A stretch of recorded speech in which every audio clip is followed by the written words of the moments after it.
నా దగ్గర డబ్బులుంటేనా అది చేస్తా ఇది చేస్తా అని అనడం విన్నారా? అలా అన్నవాళ్ల గురించి ఆ డబ్బేమనుకుంటుందో ఎప్పుడైనా ఊహించారా? ముందు నువ్వేదైనా చేయవయ్యా బాబు, అప్పుడే కదా నేను నీ దగ్గరికి వచ్చేది అని అనుకుంటుంది. ఈరోజు మనం చెప్పబోతున్న టాపిక్ డబ్బు గురించి. సూర్యుడు తూర్పువైపు ఉదయిస్తాడనేది ఎంత నిజమో, ఒక బిడ్డ తల్లి గర్భం నుంచి పుడతాడనేది ఎంత నిజమో, డబ్బును సరిగ్గా ఉపయోగించకపోయినా, దాన్ని సరిగ్గా అర్థం చేసుకోకపోయినా కష్టాల పాలవుతారనేది కూడా అంతే నిజం.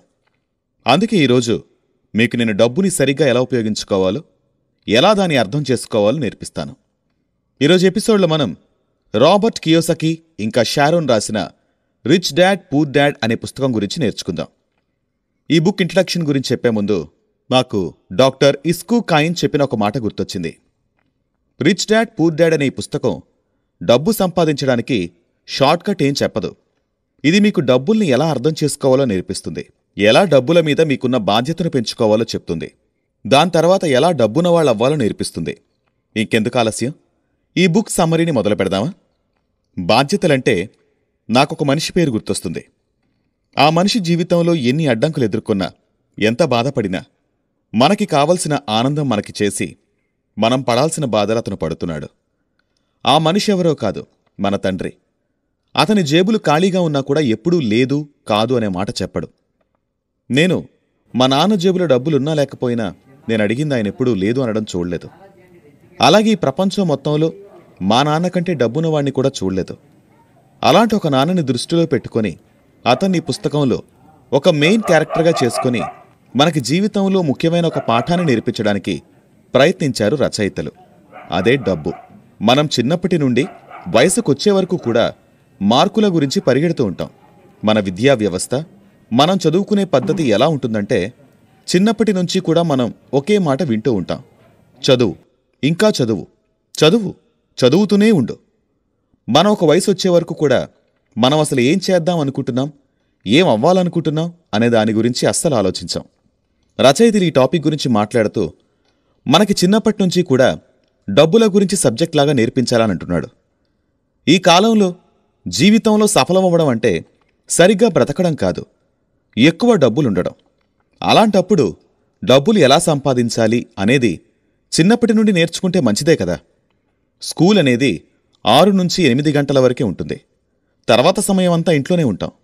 అది స్కూల్ అయినా ఇల్లైనా పిల్లలకి చిన్నప్పటి నుంచే డబ్బు యొక్క గొప్పతనం, డబ్బును ఎలా ఉపయోగించాలి, ఎలా ఖర్చు పెట్టాలి అనే విషయాలు నేర్పించడంలో తప్పేం లేదు. ఎక్కడో ఒక దగ్గర ఇది మిస్ అవుతుంది. దీని గురించి చాలా సినిమాలొచ్చాయి, పుస్తకాలొచ్చాయి, చాలామంది చాలా విధాలుగా చెబుతూనే ఉన్నారు. అయినా కూడా ఇంకా మనం మార్కుల వెనక పరిగెడుతున్నాం, కానీ డబ్బును అర్థం చేసుకోవట్లేదు. నా దృష్టిలో మనం డబ్బును ఎలా సరిగ్గా మేనేజ్ చేయాలో నేర్చుకుంటే ఈ కాలంలో పిల్లలు పెద్దయ్యాక చాలా సుఖంగా బ్రతుకుతారు. ఒక మనిషి పూర్తిగా అర్థమవ్వాలంటే తన ఇంట్లో వాళ్ళు, స్నేహితులు, తను ఎలా బ్రతుకుతున్నాడు అనేవన్నీ చాలా ముఖ్యం. నేను డబ్బులే అన్నిటికీ ముఖ్యమని చెప్పటం లేదు, కానీ ఏదైనా సాధించాలంటే డబ్బులు మాత్రం ఉండాల్సిందే. ఎపిసోడ్ 2, ముందే చేసి ఉంటే ఎంత బావుండేది. ఒకవేళ ఈ పుస్తకం నేను 20 ఏళ్ల ముందే చదివుంటే ఎంత బావుండేది. ఈ మాట అమెరికాలో ఉన్న ఒక పెద్ద బిల్డర్ చెప్పారు. అతను మొదటిసారి రిచ్ డాడ్ పూర్ డాడ్ పుస్తకం చదివినప్పుడు ఇలా అన్నారు: సమయం అలాగే అయిపోతూ ఉంటుంది. మనం ఒకవేళ అనుకుంటూ ఉంటాం. మనకి అప్పుడెప్పుడో చాలా విషయాలు తెలుస్తూ ఉంటాయి. వాటి వల్ల మన జీవితం మారే అవకాశం ఉంటుంది. మనం వాటి నుంచి ఏదైనా నేర్చుకోవడానికి అవకాశం ఉంటుంది. మన జీవితం మెరుగుపరుచుకునే అవకాశం ఉంటుంది. కానీ ఆ సమయం ఎప్పుడూ అయిపోతుంది. మన దగ్గర మిగిలిపోయిన టైం ఉంటే ఈ ఒకవేళ అనుకోవడం మాత్రమే. ఒకవేళ అప్పుడు అలా చేసుంటే. ఈ పుస్తకంలో రచయిత తనకున్న 2 నాన్నల గురించి చెప్తున్నాడు. మొదటి నాన్న రిచ్ డాడ్ అంటే బాగా డబ్బున్న తండ్రి. రెండవ నాన్న పూర్ డాడ్ అంటే పేద తండ్రి. అతను తన 2 తండ్రులకు సమానమైన గౌరవం ఇస్తూ ఉండేవాడు. తన 2 తండ్రులు కూడా తనని ఒకలాగే ప్రేమిస్తూ ఉండేవారు. మీలో చాలామందికి ఒకే సమయంలో ఒక మనిషికి 2 తండ్రులు ఎలా ఉంటారు అనే అనుమానం వచ్చి ఉంటుంది. ఇంకేదైనా ప్రశ్న మీ మనసులో మొదలై ఉంటుంది. ఈ ప్రశ్నలను పక్కన పెట్టి అసలు మనకి రచయిత ఏం అర్థమయ్యేలా చెప్పడానికి ప్రయత్నిస్తున్నాడు అనే దానిమీద దృష్టి పెట్టండి. ఏమో అతనిలా జరిగిందని ఊహిస్తున్నారేమో, లేదంటే తన మనసును పేద తండ్రిలాగా, తన మెదడిని డబ్బున్న తండ్రిలాగా అనుకుంటున్నారేమో, లేదంటే ఒక తండ్రి తన తండ్రిగా ఇంకొక తండ్రి తన స్నేహితుని తండ్రిగా ఊహించుకుంటున్నాడేమో. ఇలా ఏదైనా కారణం కావచ్చు. ఇక్కడ ఈ డాడ్తో పోల్చిన పోలిక నిజమా లేక ఊహ అనేది ముఖ్యం కాదు. ముఖ్యమైనదేంటంటే అసలు రచయిత మనకేం చెప్పడానికి ప్రయత్నిస్తున్నాడు, మనకేం చెప్పాలనుకుంటున్నాడు. సరే, రచయితకిద్దరు తండ్రులున్నారనుకుందాం. అందులో ఒకరు బాగా డబ్బున్నవారు, ఇంకొకరు బాగా పేదవాళ్ళని కూడా నమ్ముదాం. ఇక్కడ రాబర్ట్ చెప్తున్నదేంటంటే మన ఆలోచన ఏదైతే ఉందో అదిక్కడ చాలా పెద్ద రోల్ ప్లే చేస్తుందని. ఇదే మాధ్యమంగా చేసుకొని రాబర్ట్ ఏం చెప్తున్నాడంటే ఆ ఇద్దరు తండ్రులు కూడా అతన్ని ఒకే విధంగా ప్రేమిస్తున్నారని అనుకుందాం. ఒకే విధంగా తన మంచి చెడ్డలు చూసుకుంటున్నారని కూడా అనుకుందాం. ఏది మంచో ఏది చెడో చెప్పడానికి ప్రయత్నిస్తారు. కొడుకు జీవితంలో ముందుకు వెళ్ళడానికి తన వంతు ప్రయత్నం చేస్తారు. అలాగే ఇద్దరూ కూడా తన జీవితం బాగుండడానికి ప్రయత్నిస్తారు. కానీ ఉన్న ఇద్దరి తండ్రుల్లో ఒకరు డబ్బున్నవాళ్ళు, ఒకడు పేదవాడు ఎందుకయ్యారు? ఈ మొత్తం నాటకం ఆలోచనది. చూసే దృష్టిని బట్టి ఏదైనా ఉంటుంది. మన ఆలోచన, చూసే విధానం మన జీవితంలో మనం ముందుకు వెళ్ళడానికి సహాయపడతాయి. అలాగే మన ఆలోచనలు, మనం చూసే విధానం మనం ప్రయాణిస్తున్న జీవితం అనే ఈ ఓడ మునిగిపోవడానికి కూడా కారణమవుతాయి.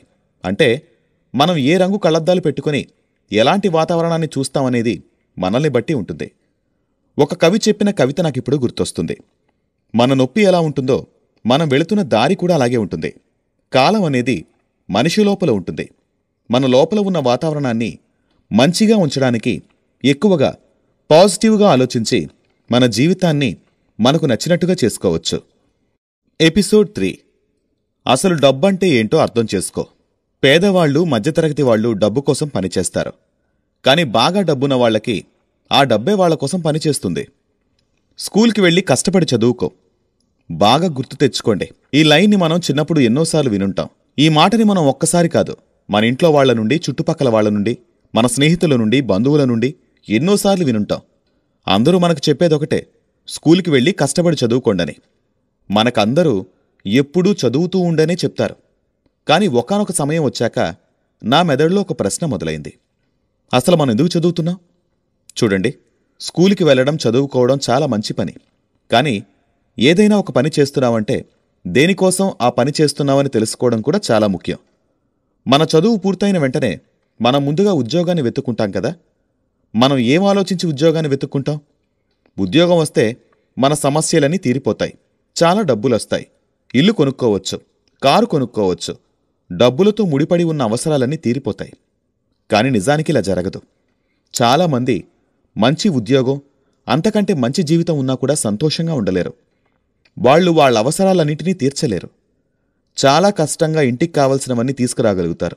కాని వచ్చే సంవత్సరం మంచి ఇంక్రిమెంట్ వస్తే, మన జీతం పెరిగితే ఆ వచ్చిన డబ్బులతో ఇంటికి కావలసినవన్నీ తీసుకురాగలమేమో అని ఆశపడుతూ ఉంటారు.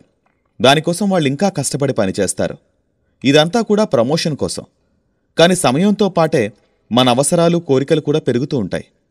ముందు మన దగ్గర డబ్బు ఉండదేమో అని భయంతో పనిచేయడం మొదలు పెడతాం. తర్వాత ఇంకా ఎక్కువ సంపాదించాలన్న ఆశ, అత్యాశ ఎక్కువవుతుంది. ఇలాంటి ఒక ఆట మన జీవితంలో ఒక ప్యాటర్న్లా తయారవుతుంది. ఎక్కువగా కష్టపడు, ఎక్కువగా సంపాదించు. ఎక్కువగా సంపాదించి వచ్చిన డబ్బులన్నీ ఇంటికి కావలసిన సామాన్లకు పెట్టు, మళ్లీ కష్టపడు, మళ్లీ సంపాదించు. ఈ సర్కిల్ ఏదైతే ఉందో ఇలా నడుస్తూనే ఉంటుంది. ఈ సర్కిల్లోనే మనం గుండ్రంగా తిరుగుతూ ఉంటాం. మనకు చాలా ఎక్కువ డబ్బులొచ్చినా సరే మనం ఈ సర్కిల్లో తిరగడానికి అలవాటైపోయి ఉంటాం. మనం భయం, ఇంకా అత్యాశ మీద దృష్టి పెట్టాల్సిన అవసరం ఉంది. ఎందుకంటే మనం బాగా డబ్బున్న వాళ్ళం అయ్యాక కూడా ఈ భయం వల్ల ఆ సర్కిల్లోనే ఉంటూ ఉంటాం. దానివల్ల మన జీవితాన్ని ఎంజాయ్ చేయలేం. ఇంతకు ముందు రోజుల్లో మనుషుల పర్సనాలిటీని డెవలప్ చేయడానికి విద్య అనేది ఒక ఆయుధం. చుట్టుపక్కల జరుగుతున్న ప్రతి విషయాన్ని గురించి తెలుసుకోవడానికి విద్య ఉపయోగపడేది. కాని సమయంతో పాటే విద్యకు ఉన్న లక్ష్యం, దాని గోల్ మారిపోయాయి. ఇప్పుడు విద్య లక్ష్యం ఏంటంటే, పెద్దయ్యాక బ్రతకడానికి, తిండి సంపాదించడానికి ఒక మార్గం మాత్రమే. ఇందులో తప్పేమీ లేదు.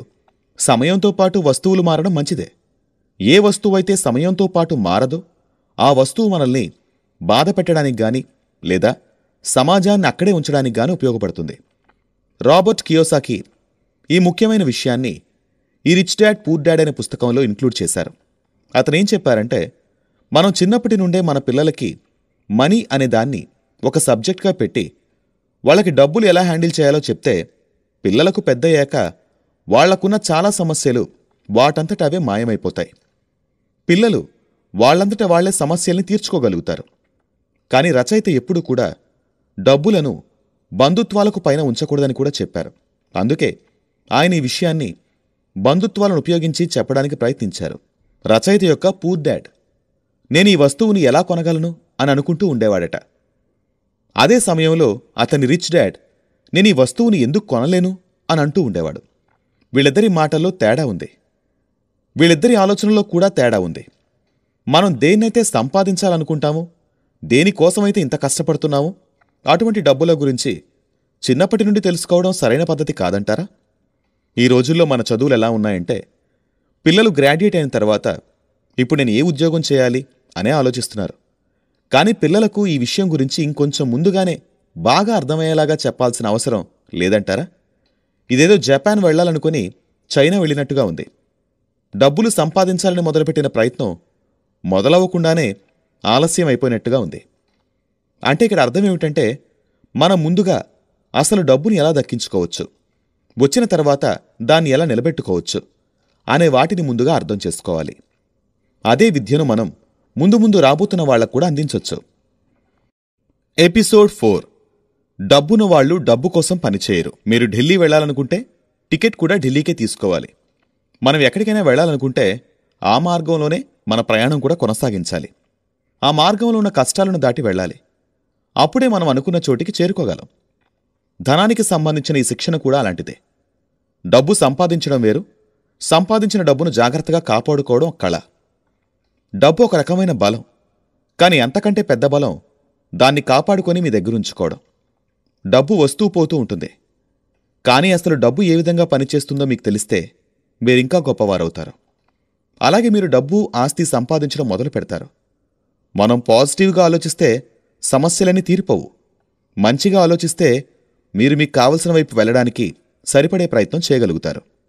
చాలామంది పిల్లలు స్కూల్లో చదువుకుంటారు, కానీ వాళ్ళు డబ్బు ఎలా పనిచేస్తుందో నేర్చుకోలేరు. అందుకే వాళ్ళు డబ్బుల కోసం పనిచేస్తూ వాళ్ళ జీవితాన్ని నాశనం చేసుకుంటారు. రాబర్ట్ కియోసకి ఈ డబ్బుల గురించి నేర్చుకోవడం తనకు 9 సంవత్సరాలున్నప్పుడే మొదలుపెట్టారట.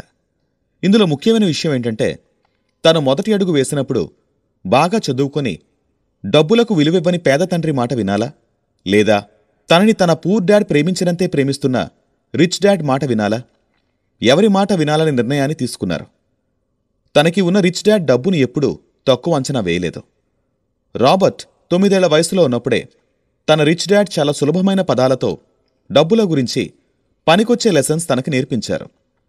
మనం ఎవరి దగ్గర నేర్చుకుంటున్నాం, ఎవరి మాటలు వింటున్నాం, ఎవరిని మన మార్గదర్శకులుగా ఎంచుకుంటున్నాం, ఇవన్నీ చాలా ముఖ్యం. మీకు గైడ్ చేస్తున్న వాళ్ళ దృష్టి సరిగ్గా లేకపోతే వాళ్ళు మిమ్మల్ని సరైన మార్గంలోకి తీసుకువెళ్లారు. రాబర్ట్ కియోసకికి 2 డాడ్స్, రిచ్ డాడ్ ఇంకా పూర్ డాడ్. ఇద్దరూ తనని ఒకేలాగే ప్రేమిస్తున్నారు. కానీ వాళ్ళ ఆలోచనల వల్ల రచయిత తన రిచ్ డాడ్ చెప్పిన మాటలు వినడానికి ఇష్టపడ్డారు. రచయితకి తన రిచ్ డాడ్ జీవితం మొత్తంలో 6 లెసన్స్ నేర్పించారు. ఈ 6 లెసన్స్ను ఈ పుస్తకం రిచ్ డాడ్ పూర్ డాడ్లో రచయిత రాశారు. దీనిని ఒక చిన్న పిల్లవాడు కూడా అర్థం చేసుకోగలడు. మొదటి పాఠం డబ్బున్నవారు డబ్బు కోసం పనిచేయరు. 2వ పాఠం డబ్బు విలువ ఎందుకు నేర్పించాలి. 3వ పాఠం మీ పని మీద దృష్టి పెట్టండి, మీ పని గురించి మాత్రమే పట్టించుకోండి. 4వ పాఠం ట్యాక్స్ ఇంకా కార్పొరేషన్స్ బలాన్ని అర్థం చేసుకోండి.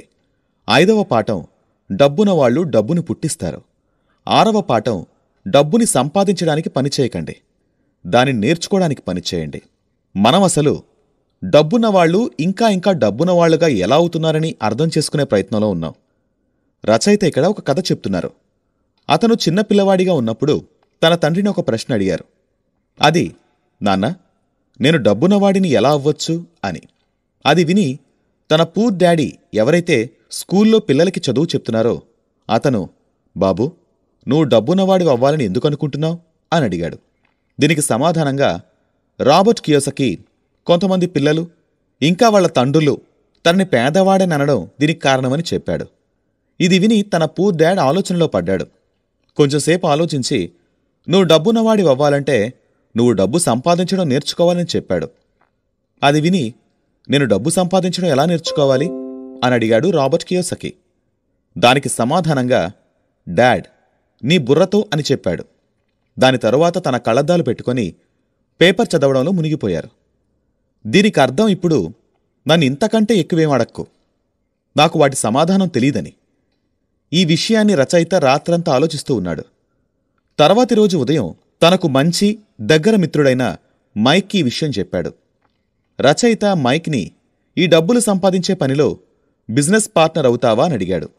మైక్ దానికి సమాధానంగా, సరే, నేను నీతోనే ఉన్నా, కానీ అసలు నువ్వు డబ్బులు ఎలా సంపాదిస్తావు, దానికోసం మనం ఏం చేయాలి అని అడిగాడు.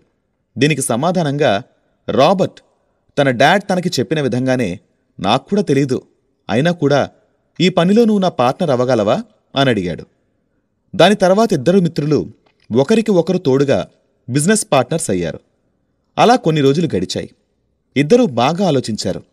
ఆఖరకు వాళ్ల స్కూల్కి వెళ్లడం వల్ల వాళ్ల ఆలోచనకు సమాధానం దొరికింది.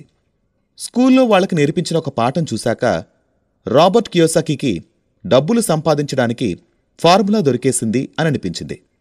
ఆ ఫార్ములాను ఉపయోగించి కియోసాకి ఇంకా మైక్ చాలా ముడి సరుకును పోగు చేశారు. దానికోసం చాలా కష్టపడ్డారు కూడా.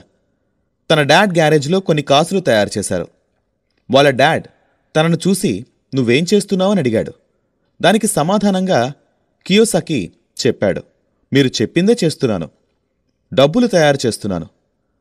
అప్పుడు తన పూర్ డాడ్, నేను నీతో మాట్లాడాలి, నాతో రా అని అన్నాడు. కియోసాకి ఇంకా మైక్ అక్కడ మెట్ల మీద కూర్చున్నారు. వాళ్లతో పాటు పూర్ డాడ్ ఇంకా రిష్ అంటే మైక్ వాళ్ల నాన్న కూడా కూర్చున్నారు. ఈ కథ మొత్తంలో కియోసాకి రిచ్ డాడ్ అని చెప్పింది మైక్ తండ్రిని ఉద్దేశించి. పిల్లలు చేసిన ఈ పనిని చూశాక కియోసాకి తండ్రి తన మాటలను వాళ్లకర్థమయ్యేలా చెప్పాడు. తన మాటల్ని సరిదిద్దుకున్నాడు కూడా. మొదటిసారి పిల్లలకి చట్టవిరుద్ధం అంటే ఏంటో చెప్పారు. పిల్లలకు వాళ్ళు చేసింది సరైనదే అనిపించింది. కాని వాళ్ళు చేసింది తప్పని, ఇలా డబ్బులు ముద్రించకూడదని, అలా చేస్తే చట్ట ప్రకారం నేరమని, దానికి చాలా పద్ధతులుంటాయని తెలుసుకున్నాక వాళ్ల ముఖం వాడిపోయింది. మరి మేము డబ్బున్న వాళ్ళం ఎలా అవ్వగలమని ప్రశ్నించారు. అప్పుడు కియోసాకి వాళ్ళ నాన్న అంటే పూర్ డాడ్, నువ్వు నిజంగా డబ్బున్నవాడివవ్వాలనుకుంటే నువ్వు అడగాల్సింది నన్ను కాదు, మైక్ వాళ్ళ నాన్నని అని చెప్పాడు. మీరెందుకు చెప్పలేరు అని అడిగాడు కియోసాకి. మనం పేదవాళ్లం ఎందుకయ్యాం? దానికి సమాధానంగా, నేనొక టీచర్ని, నేను డబ్బులు సంపాదించే మార్గాన్ని ఎంచుకోలేదు అని జవాబిచ్చాడు కియోసాకి వాళ్ళ నాన్న. డబ్బులు సంపాదించాలంటే నువ్వు మైక్ వాళ్ళ నాన్ననే అడగాలి. ఎంత అందమైన మాట చెప్పాడో కదా కియోసాకి వాళ్ళ నాన్న. మనం ఏదైనా ఒక గోల్ సాధించాలంటే మనం ఎంచుకునే మార్గం కూడా దానికి సరిపోయిదిగానే ఉండాలి. ఆ మార్గాన్ని చూపించేవాణ్ణి కూడా సరైన వ్యక్తిని ఎంచుకోవాలి. గెలవాలంటే బాగా కష్టపడాలి. కాని కష్టం అనేది ఒక కూలి పని చేసుకునేవాడు కూడా చేస్తాడు. కాని సక్సెస్ అవ్వాలంటే కరెక్ట్ దారిలో, కరెక్ట్ వైపు మంచి స్ట్రాటజీ ఉపయోగించి కష్టపడాలి. ఎపిసోడ్ 5. త్వరగా నిర్ణయం తీసుకోవడం నేర్చుకో. డబ్బునవాడివవ్వాలా? అయితే తక్కువ సమయంలో ఏదైనా నిర్ణయం తీసుకోవడం నేర్చుకో. పూర్ డాడ్ రచయితని డబ్బులు ఎలా సంపాదించాలన్న విషయం, సక్సెస్ఫుల్ ఎలా అవ్వాలన్న ప్రశ్న మైక్ తండ్రిని అడిగి తెలుసుకోమని చెప్పారు. అందుకే రాబర్ట్ ఇంకా మైక్ ఇద్దరు కూడా వాళ్ళ రిచ్ డాడ్ను డబ్బున్న వాళ్ళు ఎలా అవ్వాలి, ఇంకా ఎక్కువ డబ్బులు ఎలా సంపాదించాలి అన్న విషయాలు అడిగి తెలుసుకోవాలని నిర్ణయించుకున్నారు. రాబర్ట్, మీరు నాకు డబ్బులు సంపాదించడం నేర్పుతారా అని తన రిచ్ డాడ్ని అడిగారు. దానికి రిచ్ డాడ్ ఒక కండిషన్ పెట్టారు. ఆ కండిషన్ ఏంటంటే ఈ పిల్లలు తనతో పనిచేస్తూ ఇదంతా నేర్చుకోవాలని, అంతేకాని క్లాసులో కూర్చొని పాఠాలు నేర్చుకున్నట్టు ఉండకూడదు. మీకు నేను క్లాసులో కూర్చొని పాఠం చెప్పేంత సమయం నా దగ్గర లేదు. అలా చెప్పినా మీరు దాన్ని ప్రాక్టికల్గా వాడలేరు కూడా. మీ మాటను విని రాబర్ట్ ఇంకా మైక్ కొంచెం కన్ఫ్యూజ్ అయ్యారు. వాళ్ళకు ఒప్పుకోవాలో వద్దో అర్థం కాలేదు. వాళ్ళ కన్ఫ్యూజన్ చూసి వాళ్ళ డాడ్ వాళ్లతో, మీరు జీవితంలో సక్సెస్ చూడాలనుకుంటే తక్కువ సమయంలో ఏదైనా డిసైడ్ అయ్యేలా ఉండడం నేర్చుకోండి అన్నాడు. త్వరగా డెసిషన్ తీసుకోవడం నేర్చుకోండి. తొందరపడమని అతను చెప్పట్లేదు. కానీ తక్కువ సమయంలో ఎవరైతే సరే నిర్ణయం తీసుకునే కళ కలిగి ఉంటారో వాళ్లే జీవితంలో ముందుకు వెళ్లగలరు. అది విన్నాక పిల్లలు ఆడుకోవడం మానేసి పని చేయడానికి నిర్ణయించుకున్నారు. ఈ విధంగా డబ్బులు ఎలా సంపాదించొచ్చో నేర్చుకుందామని వారి ఆశ. ఇంకెందుకు ఆలస్యమని తర్వాతి రోజే వాళ్ళ రిచ్ డాడ్ దగ్గరకు పిల్లలు వెళ్లారు. రిచ్ డాడ్ ఆ పిల్లలకు ఒక షాప్లో శుభ్రం చేసే పనినిచ్చారు. ఆ రోజుల్లో కెమెరాల వంటి వస్తువులు లేకపోవడం వల్ల తలుపులు ఎక్కువగా తెరిచి ఉండేవి. దానివల్ల సామాన్లన్నిటి మీద ధూళి ఎక్కువగా ఉండేది. ఈ పనికి వాళ్లకి 30 సెంట్లు ఇచ్చేవారు. ఈ విధంగా వాళ్లకి డబ్బులు మిగిలేవి కాదు. దీనివల్ల తనకి బాగా భయం వేసి ఒకరోజు మైక్తో నేనింక పని చేయనని చెప్పాడు. నా జీతమైనా పెంచాలి, లేదా నేను ఈ ఉద్యోగం మానేస్తాను. అలా అనుకుని 9 ఏళ్ల రాబర్ట్ కియోసకి ఇంకా తన మిత్రుడు మైక్ రిచ్ డాడ్ వద్దకు వెళ్లారు. రిచ్ డాడ్ ముందు కూర్చోగానే మైక్ ఏడవడం మొదలుపెట్టేశాడు. డాడ్, నేను మీ దగ్గర పనిచేస్తే నాకు డబ్బులు సంపాదించడం నేర్పిస్తానని చెప్పారు. నా వైపు నుండి నేను నిజాయితీగా శ్రద్ధగా పనిచేశాను. చాలా కష్టపడ్డాను. ఈ పని కోసం నేను నా ఆటను కూడా వదులుకున్నాను. కానీ మీరిచ్చిన మాట నుండి తప్పుకుంటున్నారు. మీరు నాకేమీ నేర్పించలేదు. జనాలు మిమ్మల్ని ఆశాపరుడు అంటారు. మీరు డబ్బులు సంపాదించాలని మాత్రమే కోరుకుంటున్నారనుకుంటారు. మీరు మీతో పనిచేసేవాళ్ల గురించి అసలు పట్టించుకోవట్లేదు. నేనొక చిన్న పిల్లాణ్ణి. మీరు నాతో ఇలా ప్రవర్తించడం తప్పు అన్నాడు. అప్పుడు ఆ రిచ్ డాడ్, నేను మీకు పని నేర్పిస్తూనే ఉన్నానని చెప్పారు. రాబర్ట్ ఆ సమయంలో చాలా కోపంగా ఉన్నాడు. లేదు, మీరు నాకేమీ నేర్పించలేదు. ఏం నేర్పించారో మీరే చెప్పండి అని అడిగాడు. ఏమీ లేదు. మీ దగ్గర పని నేర్చుకోవడానికి చాలా తక్కువ డబ్బుకి పనిచేయడానికి కూడా ఒప్పుకున్నాను. దాని తర్వాత మీరు నాతో మాట్లాడలేదు. నేను మీ మీద ప్రభుత్వానికి ఫిర్యాదు చేస్తాను. మన దేశంలో కూడా పిల్లలకి పని ఇవ్వకూడదు అని ఒక చట్టం ఉంది. మీకు తెలుసు కదా. నా పూర్ డాడ్ ప్రభుత్వం కోసం పనిచేస్తారన్నాడు. ఈ మాటను విని రిచ్ డాడ్, సభాష్, ఇప్పుడు నువ్వొకప్పుడు నా కోసం పనిచేసిన వాళ్ళలాగా మాట్లాడుతున్నావు. వాళ్లని నేను పని నుండి పీకేశాను, లేదా వాళ్లే పని వదిలేసి వెళ్ళిపోయారు. నీకు నేర్పించడం విషయానికొస్తే ఎవరు చెప్పారు నీకు నేనేమీ నేర్పలేదని? ఎన్ని రోజుల నుండి నువ్విక్కడ పనిచేస్తున్నావో ఒకసారి బాగా ఆలోచించు. ఏదైనా నేర్పడం అంటే మాట్లాడడం లేదా ఉపన్యాసం ఇవ్వడం మాత్రమేనా? చెప్పు. ఈ విధంగా నీకు స్కూల్లో నేర్పిస్తారు. కానీ జీవితంలో ఎవరూ నీకు ఉపన్యాసం ఇచ్చి లేదా మాట్లాడి నేర్పించరు. నువ్వు ఆ సంఘటనను అనుభవించాలి, ఆ కష్టాలను అనుభవించాలి, నీ దారి నువ్వే వెతుక్కోవాలి. తర్వాత జీవితం నీకొక గుణపాఠం నేర్పిస్తుంది. నేనింకా మంచి మనిషిగా మారుస్తుంది. నిజమే కదా. జీవితంలో చాలా సంఘటనలు, సమయాలు మనల్ని కుదిపేస్తాయి, తోస్తాయి. మనం ఆ సమయంలో మనకే ఇలా ఎందుకవుతుందని కంగారు పడతాం. కానీ బాగా ఆలోచిస్తే జీవితం ఆ సంఘటన ద్వారా మనకి నేనీకు మంచి పాఠం నేర్పిస్తున్నాను అని చెప్తుందేమో. కానీ 9 ఏళ్ల రాబర్ట్కి ఈ పెద్ద మాటలు అర్థం కాలేదు. అందుకే రిచ్ డాడ్ మళ్లీ అర్థమయ్యేలా చెప్పడం మొదలుపెట్టాడు. జీవితం నీకేదైనా మంచి పాఠం చెప్పడానికి ప్రయత్నిస్తే అది నేర్చుకో. ఎందుకంటే నువ్వు దాని నుండి ఏమీ నేర్చుకోకపోతే నీ జీవితం అంతా నువ్వు దెబ్బలు తినాల్సి వస్తుంది. నువ్వు చేస్తున్న ఉద్యోగంలో ఉంటూ దానిలో ఉండే సమస్యల్ని ఎదిరించి పాఠాలు నేర్చుకుంటే నువ్వు బాగా డబ్బు సంపాదించి సుఖంగా ఉండగలవు. కానీ నువ్వు వీటి నుండి ఏదీ నేర్చుకోకపోతే నువ్వు నీ సమస్యలకు, నీ ఉద్యోగాన్ని, నీ జీతాన్ని, నీ యజమానిని తిడుతూ కాలం గడపాల్సుంటుంది. ఎప్పుడూ కూడా ఎవరో రావాలి, వచ్చి నీ జీతం పెంచాలి, నీకు సుఖమైన జీవితాన్నివ్వాలి అని కోరికలు కంటూ ఉండాలి. అదే అయ్యే పని కాదు. ఎపిసోడ్ 6. ఎవరైనా వేరే వాళ్లను మార్చడం కంటే మనల్ని మనం మార్చుకోవడం సులభం. తన రిచ్ డాడ్ తనను ప్రతి గంటకి 10 సెంట్లు ఇచ్చే ఉద్యోగంలో పెట్టారు.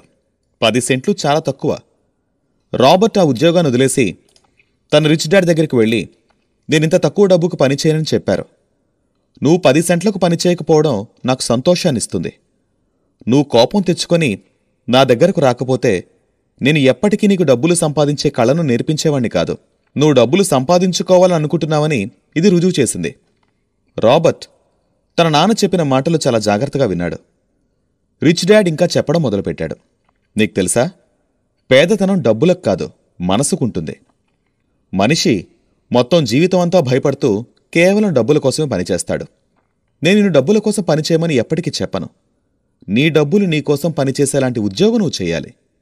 ఈ మనుషులు నేను వాళ్ళ సమస్యలకి కారణం అనుకుంటారు. నేను వాళ్లకి తక్కువ డబ్బులు ఇస్తున్నానని అనుకుంటున్నారు. కానీ నిజానికి మనుషులు ఆ తక్కువ జీతానికే పనిచేద్దాం అనుకుంటున్నారు. వాళ్ల పనికి ఆ జీతం సరిపోతుందా అని వాళ్ళెప్పుడూ ఆలోచించరు. కాని నువ్వు, ఆ జనాలు జీవితం మొత్తం మీ సమస్యలకి కారణం నేనని అనుకుంటే వాళ్లు కూడా ఏమీ నేర్చుకోలేరు. అలాగే నువ్వు కూడా ఏమీ నేర్చుకోలేవు. సులువైన పద్ధతి ఏంటి? నన్ను మార్చడమా, లేకపోతే మిమ్మల్ని మీరు మార్చుకోవడమా? మీరంతకంటే మంచి పని నేర్చుకునేలా మిమ్మల్ని మీరు మార్చుకోండి. నువ్వు డబ్బుల కోసం పనిచేద్దామనుకుంటే స్కూల్లోనే ఉండు. ఇది నేర్చుకోవడానికి అంతకంటే మంచి స్థలం ఇంకొకటి లేదు. కానీ డబ్బులు నీకోసం ఎలా పనిచేస్తాయో అనేది నేర్చుకోవాలనుకుంటే నేను నీకది నేర్పిస్తాను. కానీ నువ్వది నేర్చుకోవాలనుకుంటేనే అది వీలవుతుంది. నువ్వు నేర్చుకోవడానికి తయారుగా ఉన్నావా? రాబర్ట్ నేర్చుకుంటా అన్నట్టు తల ఊపాడు. రిచ్ డాడ్ ఇంకా చెప్పడం మొదలుపెట్టాడు. చూడండి పిల్లలు, నేను ముందుగా చెప్పినట్లు నేర్చుకోవడానికి చాలా ఉంది. డబ్బుతో మీ పని ఎలా చేయించుకోవాలి అనేది జీవితం మొత్తం సాగే ఒక ప్రక్రియ. నేను మొదటి నుండే చెప్తున్నాను, డబ్బుకి సంపాదించిన నా చదువు జీవితం మొత్తం సాగుతుంది. దానికి కారణం నేను ఎంత ఎక్కువ ఏదైనా నేర్చుకుంటానో అంతే ఎక్కువగా ఏదైనా నేర్చుకోవాలని నా కోరిక పెరుగుతూ ఉంటుంది. చాలా తక్కువ మందికి అసలు సమస్య డబ్బులు కాదు అని అర్థమవుతుంది. అసలైన సమస్య నాలెడ్జ్ది, మీ ఆలోచనది. మీలో ఇంతకుముందు ఎంతైతే నేర్చుకోవాలనే కోరిక ఉందో అంత కోరిక ఇప్పటికీ ఉందా? దానికి సమాధానంగా రాబర్ట్, నేను మిగిలిన పిల్లల్లా కాదు కదా, నేను నేర్చుకోవాలని అనుకుంటున్నాను అన్నాడు. సరే, అయితే రేపటి నుండి పనిలోకి రా. కానీ ఈసారి నేను నీకు ఏ జీతం ఇవ్వను. ఈసారి నుండి నీ జీతం బంద్. ప్రతి శనివారం 3 గంటలు ఎప్పట్లాగే ఇక్కడ పనిచేయాలి. కానీ ఈసారి గంటకి 10 సెంట్ల జీతం ఇవ్వను. నువ్వే కదా డబ్బుల కోసం పనిచేయడం నేర్చుకోనన్నావు, అందుకే నీకు నేను ఏదీ ఇవ్వను అన్నాడు రిచ్ డాడ్. రిచ్ డాడ్ మాటలు విని రాబర్ట్ చాలా సైలెంట్ అయిపోయాడు. తనకేం చేయాలో అర్థం కాలేదు. తర్వాత 3 వారాలు రాబర్ట్ తన స్నేహితుడు మైక్తో ఫ్రీగా పనిచేస్తున్నాడు. పని అంతగా భయపడాల్సిందేమీ కాదు. సమయం అవుతున్న కొద్దీ పని చాలా తేలిక కూడా అయింది. కానీ తన బేస్బాల్ గేమ్స్ ఇంకా కామిక్స్ చూడడం అవ్వట్లేదని బాధపడ్డాడు. ఎందుకంటే వాళ్ళు వాటిని ఎంజాయ్ చేయలేకపోతున్నారు. అంతేకాకుండా వాళ్ళకి డబ్బులు కూడా రావట్లేదు. 3వ శనివారం మధ్యాహ్నం రాబర్ట్ కియోసకి రిచ్ డాడ్ పిల్లలు పనిచేస్తున్న షాప్ దగ్గరికి వచ్చాడు. వచ్చి, మీరు జీవితాంతం మిగిలిన నా ఉద్యోగుల్లాగా ఈ పని చేస్తారా అని అడిగాడు. ఇలాగే భయపడుతూ ఉంటారా? మీ జీతం పెంచాలనుకుంటున్నాను. అది 25 సెంట్లు గంటకి. ఇది విని ఇద్దరూ లోపల సంతోషించారు. కాని బయటకేమీ అనలేదు, మాట్లాడలేదు. రిచ్ డాడ్ కొంచెంసేపు ఆలోచించి, సరే, దీనికి కూడా మీరు సంతోషంగా లేరనుకుంటా. నేను మీ జీతం గంటకి $1 చేస్తాను. ఆ రోజుల లెక్కల్లో గంటకు $1 అంటే దేశంలో ఉన్న బాగా డబ్బున్న పిల్లాడి కంటే కూడా ఎక్కువ. వాళ్ళు కొంచెంసేపు మాట్లాడలేదు. తర్వాత సరే, అయితే నేను మీ జీతాన్ని $5 చేస్తాను గంటకి. ఇది వినగానే వాళ్ళ మనసులో ఒప్పేసుకో, ఆ డబ్బుతో ఎన్ని కొనొచ్చో, చాలా పుస్తకాలు, సైకిల్స్, ఇంకా ఎన్నెన్నో కొనొచ్చు. అయినా కూడా వాళ్ళేం మాట్లాడలేదు. మీరు అత్యాశకి పోకుండా ఉండడం నాకు నచ్చింది. తొందరపడలేదు. మీరిలాగే ముందు కూడా ఉంటే భవిష్యత్తులో డబ్బుతో సంబంధం ఉన్న ఏ విషయానికి మీరు తొందరపడరు అని రిచ్ డాడ్ అన్నారు. ఎపిసోడ్ 7. నిజమైన ధనవంతుడెవరు? ఎవరి దగ్గరకైనా డబ్బులొస్తే దానితో పాటు భయం ఇంకా అత్యాశ కూడా కలిపొస్తాయి. రిచ్ డాడ్ తనకు డబ్బు గొప్పతనం గురించి, అది సంపాదించే విధానం గురించి, దానివల్ల వచ్చే భయాల గురించి అర్థమయ్యేలా చెప్తూ, ఏదైనా ఎక్కువ సంపాదించాలని, ఇంకా సంపాదించాలని అనుకోవడం నీ అత్యాశ అంటారు. కాని నా దృష్టిలో ఇది కోరిక మాత్రమే. దీనిలో తప్పేమీ లేదు. కాని నేను చెప్పేది నమ్ము.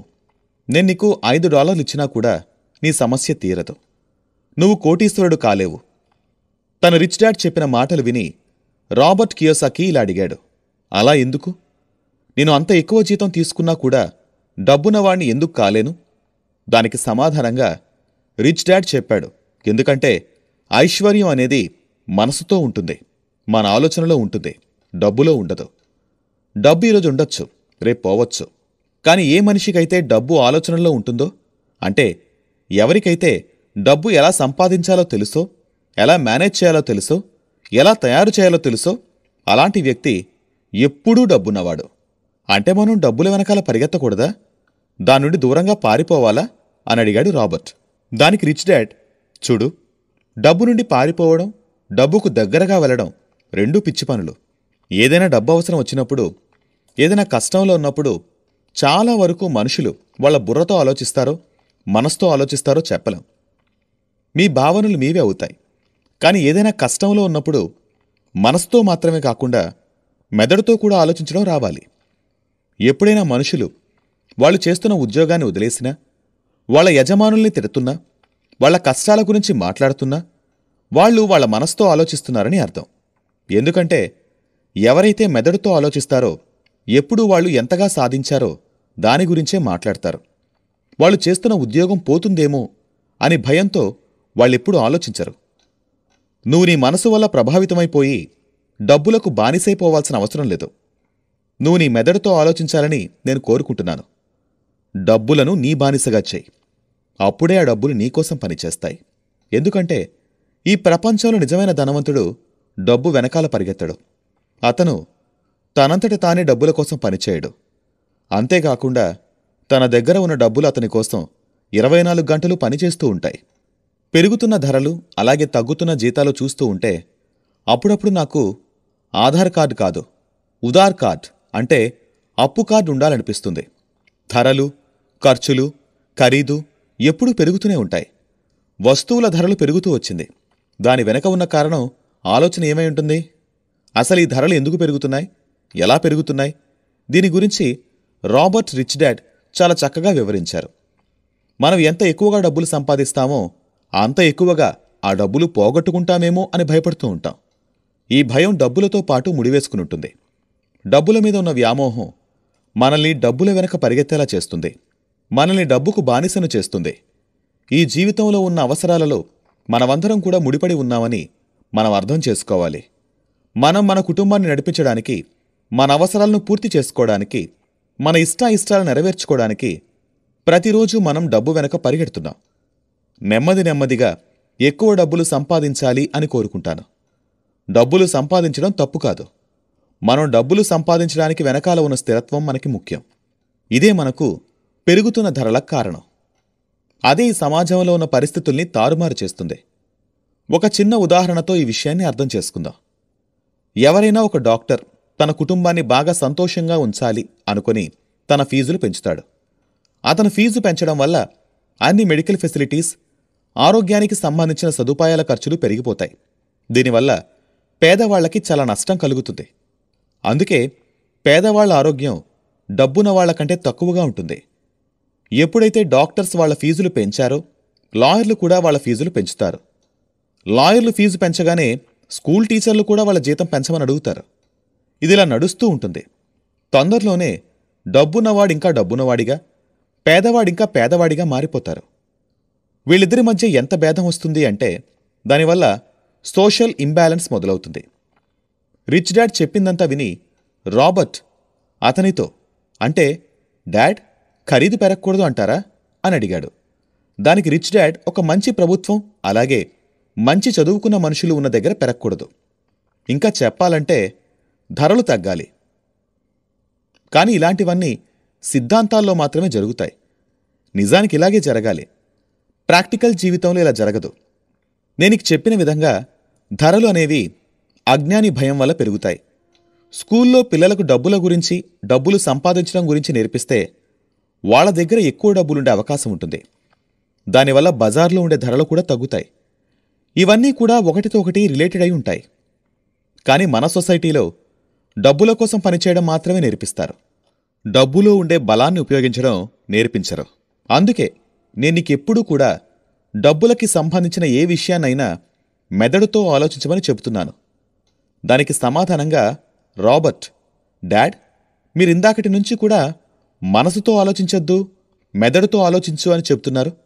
కానీ మనసుతో ఆలోచించడానికి, మెదడుతో ఆలోచించడానికి తేడా ఏంటి? దాన్ని వివరిస్తూ రిచ్ డాడ్ ఇలా చెప్పాడు. చూడు, నేను చాలాసార్లు డబ్బుల కోసం పనిచేస్తున్నారని, లేదా డబ్బున్న వాళ్ళు వాళ్ల దగ్గర పనిచేసే వాళ్లను దోపిడీ చేస్తున్నారని, నా జీతం పెంచాలని, నేను ఈ పనిలో సంతోషంగా లేను, ఇంకొక ఉద్యోగం వెతుక్కోవాలని ఇలాంటి చాలా మాటలు వింటూ ఉంటాను. కానీ మనం జాగ్రత్తగా గమనిస్తే ఈ మాటలన్నీ కూడా ఒక ఫీలింగ్లో ఉండి చెప్పిన మాటలు, ఎమోషనల్ అయి చెప్పిన మాటలు. మనం ఎప్పుడైనా భావనలో మునిగిపోయి ఏదైనా ఒక నిర్ణయం తీసుకుంటే అది మనల్ని సమస్యల్లోకి తోస్తుంది. అందుకే విషయాన్ని జాగ్రత్తగా అర్థం చేసుకో. ఎప్పుడైనా ఏదైనా నిర్ణయం తీసుకుంటే నీ మెదడుతో నిర్ణయం తీసుకో. తొందరపాటొద్దు, కానీ తొందరగానే పనిచూడు. ఇలా మనసు పెట్టి పనిచేస్తూ ఉంటే మీ మెదడు ఏదో ఒక సమయంలో మీకు ఎక్కువ డబ్బులు సంపాదించే పని ఏదో ఒకటి చెప్తుంది. వేరే వాళ్ళు చూడలేని వస్తువులను నువ్వు చూడగలవు. అవకాశం వాళ్ల ముక్కు కిందే ఉంటుంది, ఎదురుగా ఉంటుంది, కొన్నిసార్లు వాళ్ల పక్కనే ఉంటుంది. అయినా కూడా వాళ్ళు దాన్ని గుర్తుపట్టలేకపోతారు. కాని నువ్వు మెదడుతో పనిచేస్తే దాన్ని గుర్తుపట్టగలవు. ఆ అవకాశాల్ని సద్వినియోగం చేసుకోగలవు. నీ జీవితంలో ముందుకు వెళ్ళగలవు. ఎపిసోడ్ 8 బ్యాలెన్స్ షీట్ బావుంటే మీ రిటైర్మెంట్ని ఎంజాయ్ చేయొచ్చు. డబ్బులు వచ్చినా ఇబ్బందే, రాకపోయినా ఇబ్బందే. అందుకే డబ్బును అర్థం చేసుకోవడం చాలా ముఖ్యం. రాబర్ట్ ఇంకా తన స్నేహితుడు మైక్ ఇప్పుడు పెద్దయిపోయారు. మైక్ వాళ్ల నాన్న వ్యాపారాన్ని చాలా వరకు తనే చూసుకుంటున్నాడు. అందులో సక్సెస్ కూడా అయ్యాడు. ఇప్పుడు మైక్ తనకి ఒకప్పుడు రాబర్ట్ రిచ్ డాడ్ ఎలా అయితే నేర్పించారు అలాగే తన పిల్లలకు కూడా నేర్పిస్తున్నాడు. రాబర్ట్ తనకి 47 ఏళ్ల వయసు వచ్చాక ఇంకా రిటైర్ అయిపోదాం అనుకున్నాడు. రిటైర్మెంట్ అంటే పని చేయలేకపోవడం లేదా పని చేయాలనే ఆలోచన లేకపోవడం కాదు. రిటైర్మెంట్ అంటే అర్థం మీరు సంపాదించిన డబ్బులు ఇప్పుడు మీకోసం పనిచేసే అంత స్థాయికి రావడం. రిటైర్మెంట్కి నిజమైన అర్థం ఏంటంటే మీరు మీ మొత్తం జీవితమంతా స్ట్రాటజీలో వేసి చాలా కష్టపడి ఎక్కడెక్కడో డబ్బులు ఇన్వెస్ట్ చేసి సంపాదించిన డబ్బులన్నీ కూడా ఇప్పుడు మీకు సహాయపడాలి. ఎందుకంటే ఇప్పుడు మీ డబ్బులు మీకోసం పనిచేయడం మొదలుపెట్టాయి. కొంతమంది వాళ్ల జీవితం మొత్తం పనిచేస్తూనే ఉంటారు. వాళ్ళు రిటైర్ అవ్వలేరు. జీవితం మొత్తం పనిచేయడంలో తప్పేమీ లేదు. కానీ మీరు దేనికోసం పనిచేస్తున్నారో ఆ తేడా మీకు తెలియాలి. మీరు మొత్తం జీవితమంతా డబ్బులు సంపాదించడం కోసం పనిచేస్తున్నారా? డబ్బులకి బానిసైపోయి పనిచేస్తున్నారా? లేదా ఆ డబ్బులకి యజమానై పనిని ఎంజాయ్ చేస్తూ పనిచేస్తున్నారా? రిటైర్మెంట్ను ఇంకొక పదంలో బాధల నుండి విముక్తి అని కూడా చెప్పొచ్చు. దీనికి అర్థం మీరు డబ్బుల్ని సరిగా ఉపయోగిస్తే, సరిగ్గా దానిని మీ దగ్గర ఉంచుకోగలిగితే వాటంతటా అవే రెట్టింపవుతాయి. ఇది ఒక చెట్టుని పెంచడంతో సమానం. మీరు చాలా సంవత్సరాలు దానికి నీరు పెడతారు. మీరు ఏదైనా బిజినెస్ చేయొచ్చు లేదా ఉద్యోగం చేయొచ్చు. కానీ ఆ చెట్టుకు అవసరమైన ప్రతిసారి మీరు దాని బాగోగులు చూసుకుంటూ ఉంటారు. ఆ చెట్టు పెద్దగా అయిన తర్వాత భూమి లోపలికి దాని వేర్లు పాతుకుపోతాయి. తరువాత దానంతటదే మీకు నీడ ఇంకా పళ్ళనిస్తుంది. తర్వాత మీరు దానికోసం పనిచేయాల్సిన అవసరం కూడా ఉండదు. డబ్బులు కూడా చెట్టులాగే. దీనిని ఇంకొక ఉదాహరణతో అర్థం చేసుకోవాలంటే, మనం ఏదైనా ఒక గోల్ని తయారు చేద్దాం అనుకోండి. దానికోసం తయారీ కూడా అలాగే చేయాలి. మనం ఏదైనా చాలా పొడవైన బిల్డింగ్ని తయారు చేద్దాం అనుకుంటే దానికోసం వేసే పునాది చాలా లోతుగా వేయాలి. ఏదైనా ఒక చిన్న ఇల్లు కట్టుకోవాలనుకుంటే పునాది చిన్నగా వేస్తే సరిపోతుంది. కానిక్కడ సమస్య ఏంటి అంటే, మనం చాలా చిన్న పునాది వేసి చాలా పెద్ద బిల్డింగ్ కట్టడానికి ప్రయత్నిస్తాం. అందుకే తర్వాత అది కూలిపోతుంది. కాబట్టి ఇక్కడ ఏది ముఖ్యం? డబ్బును అర్థం చేసుకోవడం, డబ్బుని మంచిగా మన దగ్గర ఉంచుకోవడం, అలాగే డబ్బు మన దగ్గర ఎలా ఉంచుకోవాలో అర్థం చేసుకోవడం. దీనికోసం చాలా ముఖ్యమైనది లయబిలిటీ ఇంకా అసెట్స్కి మధ్య ఉన్న భేదాన్ని అర్థం చేసుకోవడం. అసెట్స్ని కొంటూ ఉండాలి, లయబిలిటీలో డబ్బులు వేయకూడదు. ఇది వినడానికి చాలా సులభంగా అనిపించవచ్చు, కానీ ఇదే మిమ్మల్ని ధనవంతుని చేయడానికి చాలా సహాయపడుతుంది. నిజంగా అంత సులువైందైతే ప్రతి ఒక్కరూ దీని గురించి ఎందుకు ఆలోచించరు? అందరికీ వాళ్లకి లయబిలిటీ ఇంకా అసెట్కి మధ్య ఉన్న తేడా తెలుసని అనుకుంటారు. కానీ నిజానికి ఆ రెండిటి మధ్య ఉన్న ఒక పెద్ద తేడా ఎవరికీ తెలియదు. సో పదండి దీని గురించి ఇంకొంచెం డీటెయిల్గా మాట్లాడుకుందాం. అసలు లయబిలిటీ, అసెట్స్ అంటే ఏమిటి?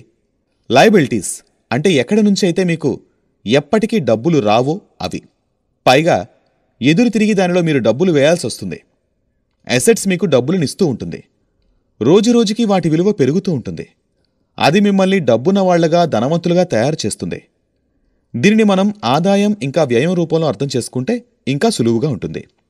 సులభంగా చెప్పుకోవాలంటే ఇన్కమ్ అంటే ఆదాయం, అంటే మీ దగ్గరికి ఎంత డబ్బులు వస్తున్నాయని. అదే ఎక్స్పెన్స్ అంటే వ్యయం, మీ దగ్గర నుండి ఎంత డబ్బులు పోతున్నాయని. కాబట్టి మీకు ఎప్పుడైనా ఏదైనా కన్ఫ్యూజన్ వస్తే మీరు వెంటనే ఒక బ్యాలెన్స్ షీట్ తయారు చేసుకోండి. అందులో మీ లయబిలిటీ, మీ అసెట్స్ రెండూ రాసుకోండి. ఎపిసోడ్ 9 ధనవంతుడి ఆలోచన. ₹1 అడిగితే ₹2 చేతిలో పెట్టేవారు. మా నాన్న నేను డబ్బున్నవాణ్ణి అనిపించేలా చేసేవాడు.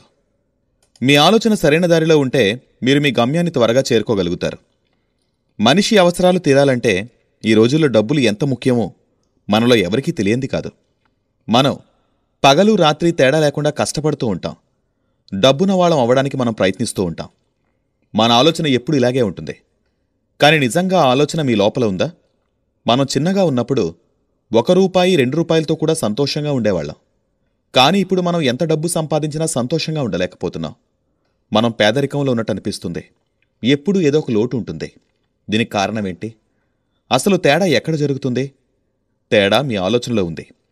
దీని గురించి రాబర్ట్ ఏం చెప్తున్నారంటే, గొప్పవాళ్ల దగ్గర, డబ్బున వాళ్ల దగ్గర డబ్బు ఎక్కువగా ఎందుకుంటుందంటే వాళ్ళు ప్రిన్సిపల్ నమ్ముతారు. ఇంకొక వైపు పేదవాళ్లు ప్రిన్సిపల్ను సరిగా అర్థం కూడా చేసుకోలేరు. అందుకే చదువుకున్నంత మాత్రాన సరిపోదు అని అంటూ ఉంటారు. ఫైనాన్షియల్గా లిటరేట్ అయ్యుండాలి. అంకెలతో తేడా జరగదు. మీ మార్కులతో ప్రయోజనం ఉండదు. మీరెప్పుడైతే మీ సక్సెస్ స్టోరీ మీ చేతులతో రాసుకుంటారో అప్పుడే మీరు ప్రయోజనం పొందుతారు. చాలా కుటుంబాల్లో ఎవరైతే ఎక్కువగా కష్టపడతారో వాళ్ల దగ్గర ఎక్కువ డబ్బులుండడం గమనిస్తూ ఉంటాం. కానీ ఆ డబ్బులన్నీ లయబిలిటీలో ఖర్చు పెడితే దానిలో సుఖమే ఉంది? ఇదొక మంచి ఇంట్రెస్టింగ్ ఎక్సర్సైజ్. దీన్ని ఒకసారి చేసి చూడండి. లయబిలిటీ ఇంకా అసెట్స్ ఈ రెండిటికి ఒక చార్ట్ తయారు చేసుకోండి. దాన్ని సరిగ్గా పరిశీలిస్తే మీకు మీ ఖర్చు ఎక్కువ శాతం ఎక్కడ పోతుందో అర్థమవుతుంది. మీ పద్ధతి సరైందా కాదా అని కూడా తెలుస్తుంది. మీరెక్కువ దేని మీద ఖర్చు పెడుతున్నారో కూడా మీరు ఈ పద్ధతిలో తెలుసుకోవచ్చు. మీ ఖర్చు లయబిలిటీస్ వైపు ఉందా, అసెట్స్ వైపు ఉందా కూడా తెలుస్తుంది. మీరు మీ ఖర్చును ఎంతగా నియంత్రించాలో తెలుస్తుంది. ఈ మొత్తం విషయాన్ని సులభమైన పదాల్లో చెప్పాలంటే మీ మొత్తం ఖర్చు ఎలా పెడుతున్నారు అంతే, అంతకుమించి ఇంకేం లేదు. ఇంకొక ముఖ్యమైన విషయం ఏమిటంటే, మనం పాత రోజులు చూసుకుంటే అప్పట్లో మన గోల్ ఒక డాక్టర్ అవ్వాలని కానీ ఒక లాయర్ అవ్వాలని కానీ ఉండేది. ఇవన్నీ కూడా ప్రొఫెషన్స్. దీనికి ధనవంతుడవడంతో ఏం సంబంధం లేదు. కానీ మన ఆలోచన, మనం డాక్టర్ అయితే చాలా డబ్బులు సంపాదించొచ్చు, మనం లాయర్ అయితే చాలా డబ్బులు సంపాదించొచ్చు అని ఉండేది. బారిస్టర్ అయితే ఇంకా డబ్బులు సంపాదించొచ్చు. ఈ ఆలోచనకు ఉన్న మూలమే తప్పు. పాతకాలంలో ఎవరైతే డాక్టర్, ఇంజనీర్ అలా ఏదైతే అవ్వాలనుకున్నారో అవన్నీ ఇప్పుడు అయిపోయారు. కానీ ఇప్పటికీ వాళ్ళు డబ్బుల కోసం కష్టపడుతున్నారు. ఎందుకలా? ఎందుకంటే వాళ్ల పునాదే తప్పు కాబట్టి. కానీ ఇప్పుడు పరిస్థితులు మారిపోయాయి. పిల్లలిప్పుడు అథ్లెట్ అవ్వాలని కోరుకుంటున్నారు, స్పోర్ట్స్ పర్సన్ అవ్వాలనుకుంటున్నారు, స్టార్ అవ్వాలనుకుంటున్నారు. ఎందుకంటే వాళ్ళు మంచి మార్కులు, మంచి గ్రేడ్లు సంపాదిస్తే వాళ్ల కెరియర్లో సక్సెస్ అవ్వలేరని తెలుసుకున్నారు. ఇప్పుడు ప్రపంచం మారిపోయింది. ఈ కాలంలో అందరూ పనిచేస్తున్నారు. భార్యాభర్త ఇద్దరూ పనిచేస్తున్నారు. ఇద్దరి సంపాదన కలిపి కూడగట్టి ధనవంతులవడానికి ప్రయత్నిస్తున్నారు. అందరి దృష్టి వాళ్ళ కెరియర్ మీదే ఉంటుంది. సంపాదన పెరుగుతుంది, కానీ ఆ సంపాదనతో పాటే వాళ్ల ఖర్చులు కూడా పెరుగుతూ ఉంటాయి.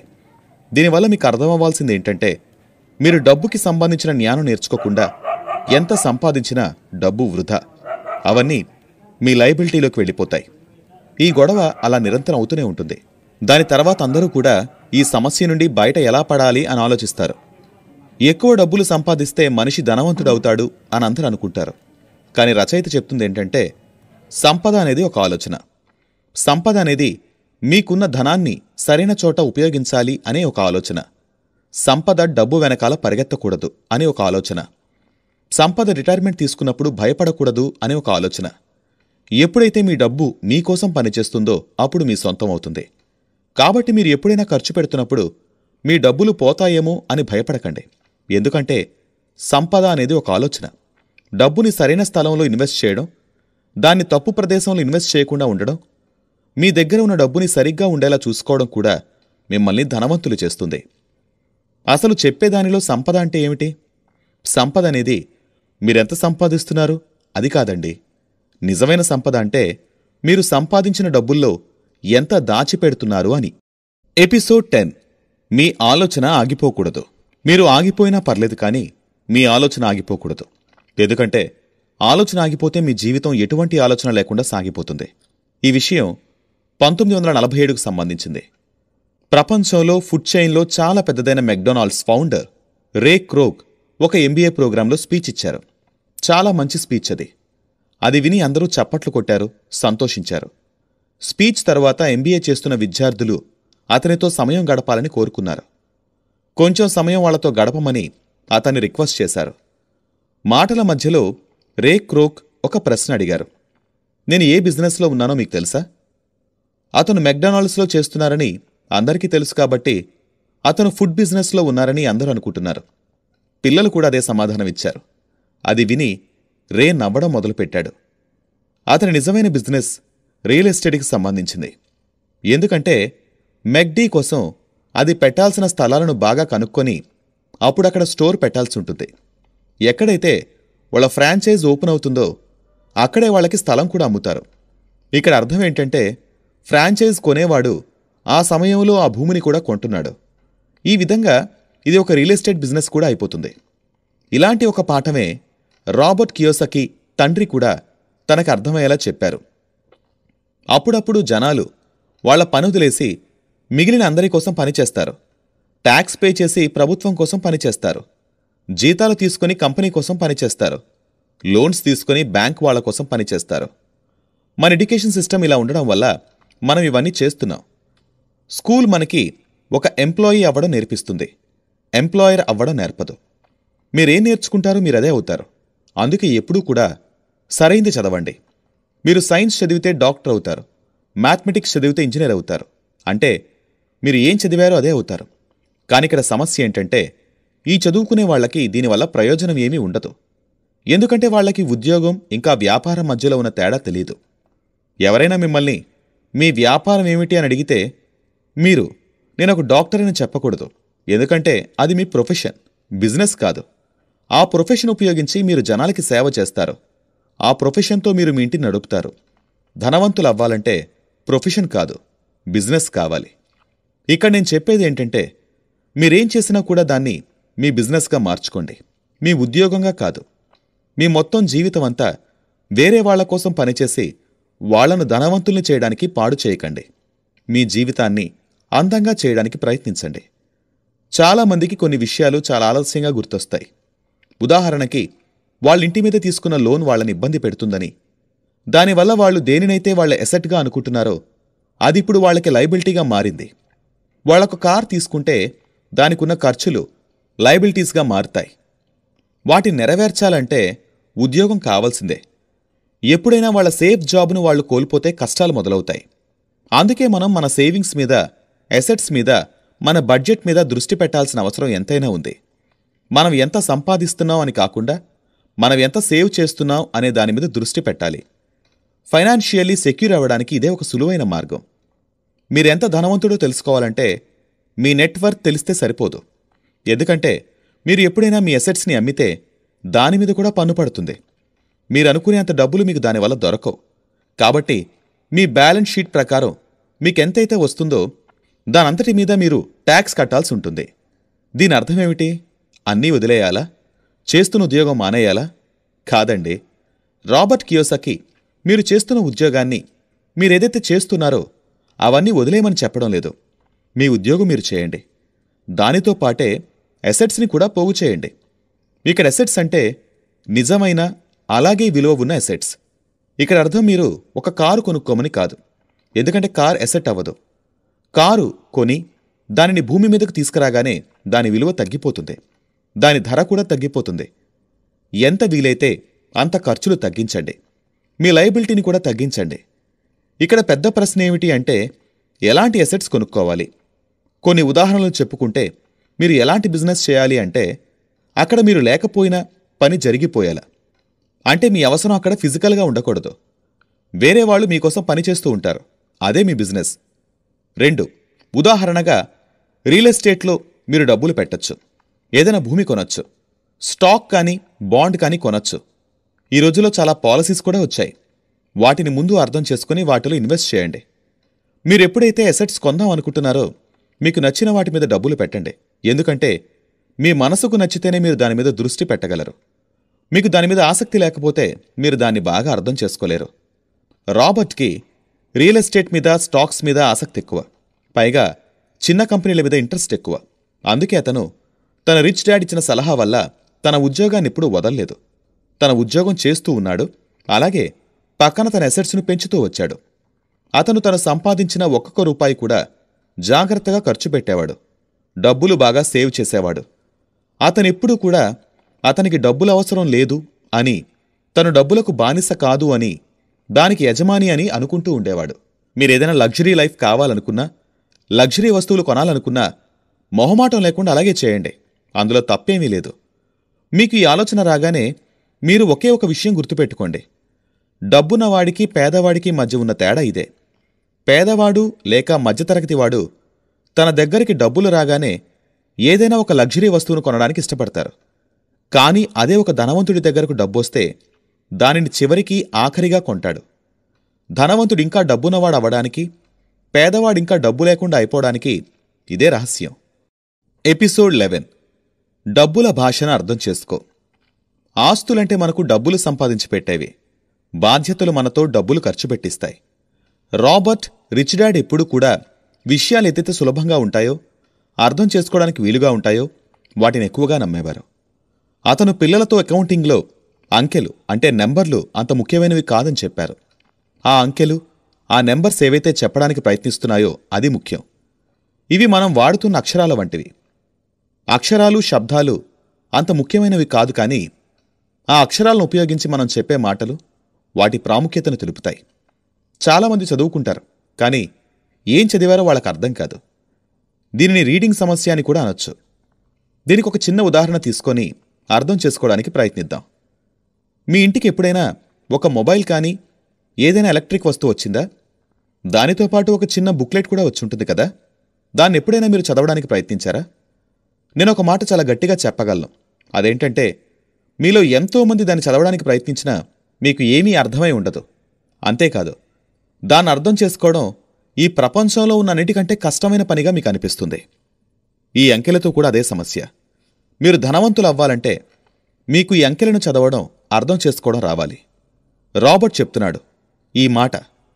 తను తన రిచ్ డాడ్ దగ్గర నుండి కొన్ని వేలసార్లు ఈ మాట విన్నాడట.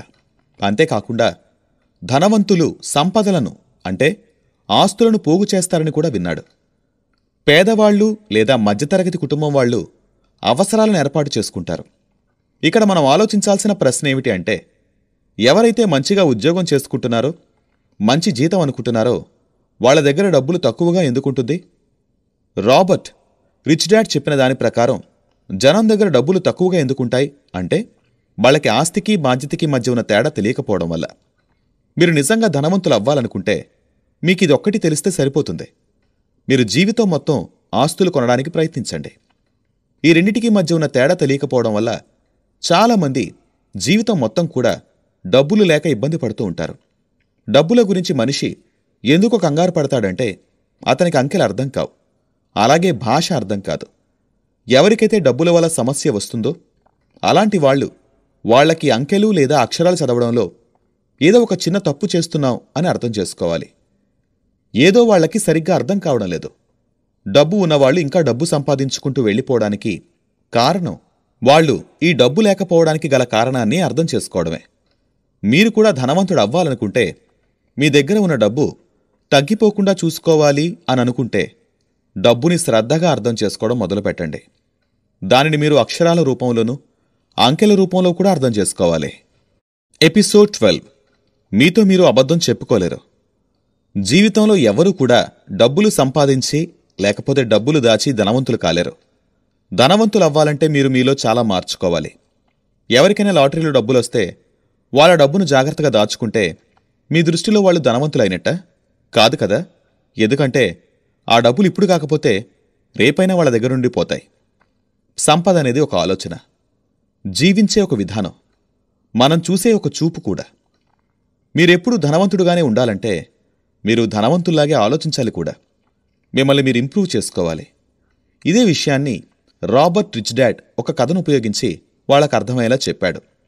అతను చెప్పిన కథ ఏమిటంటే, జపాన్లో ఉండే మనుషులు 3 రకాలైన బలాలను నమ్మేవారు. కత్తిలో ఉండే బలం, రత్నాల్లో ఉండే బలం, దర్పంలో ఉండే బలం. కత్తి ఆయుధాల్లో ఉండే బలానికి ప్రతినిధి. అమెరికా ఆయుధాల మీద కొన్ని కోట్ల రూపాయలు ఖర్చు పెట్టింది.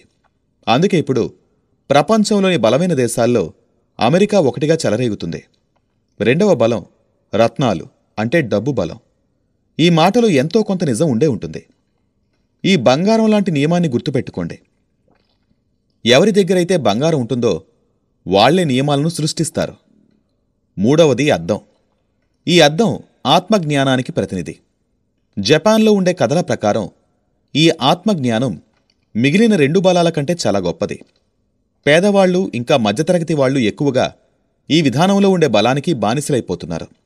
వాళ్లు పొద్దున్నే ఏడుస్తూ ఉద్యోగానికి వెళ్లడానికి గోలగోల చేసేస్తారు. ఒక్కసారి మిమ్మల్ని మీరు ప్రశ్నించుకోండి, ఇలా చేయడం మంచిదేనా? డబ్బు మీద అవగాహన లేకపోవడం వల్ల మనలో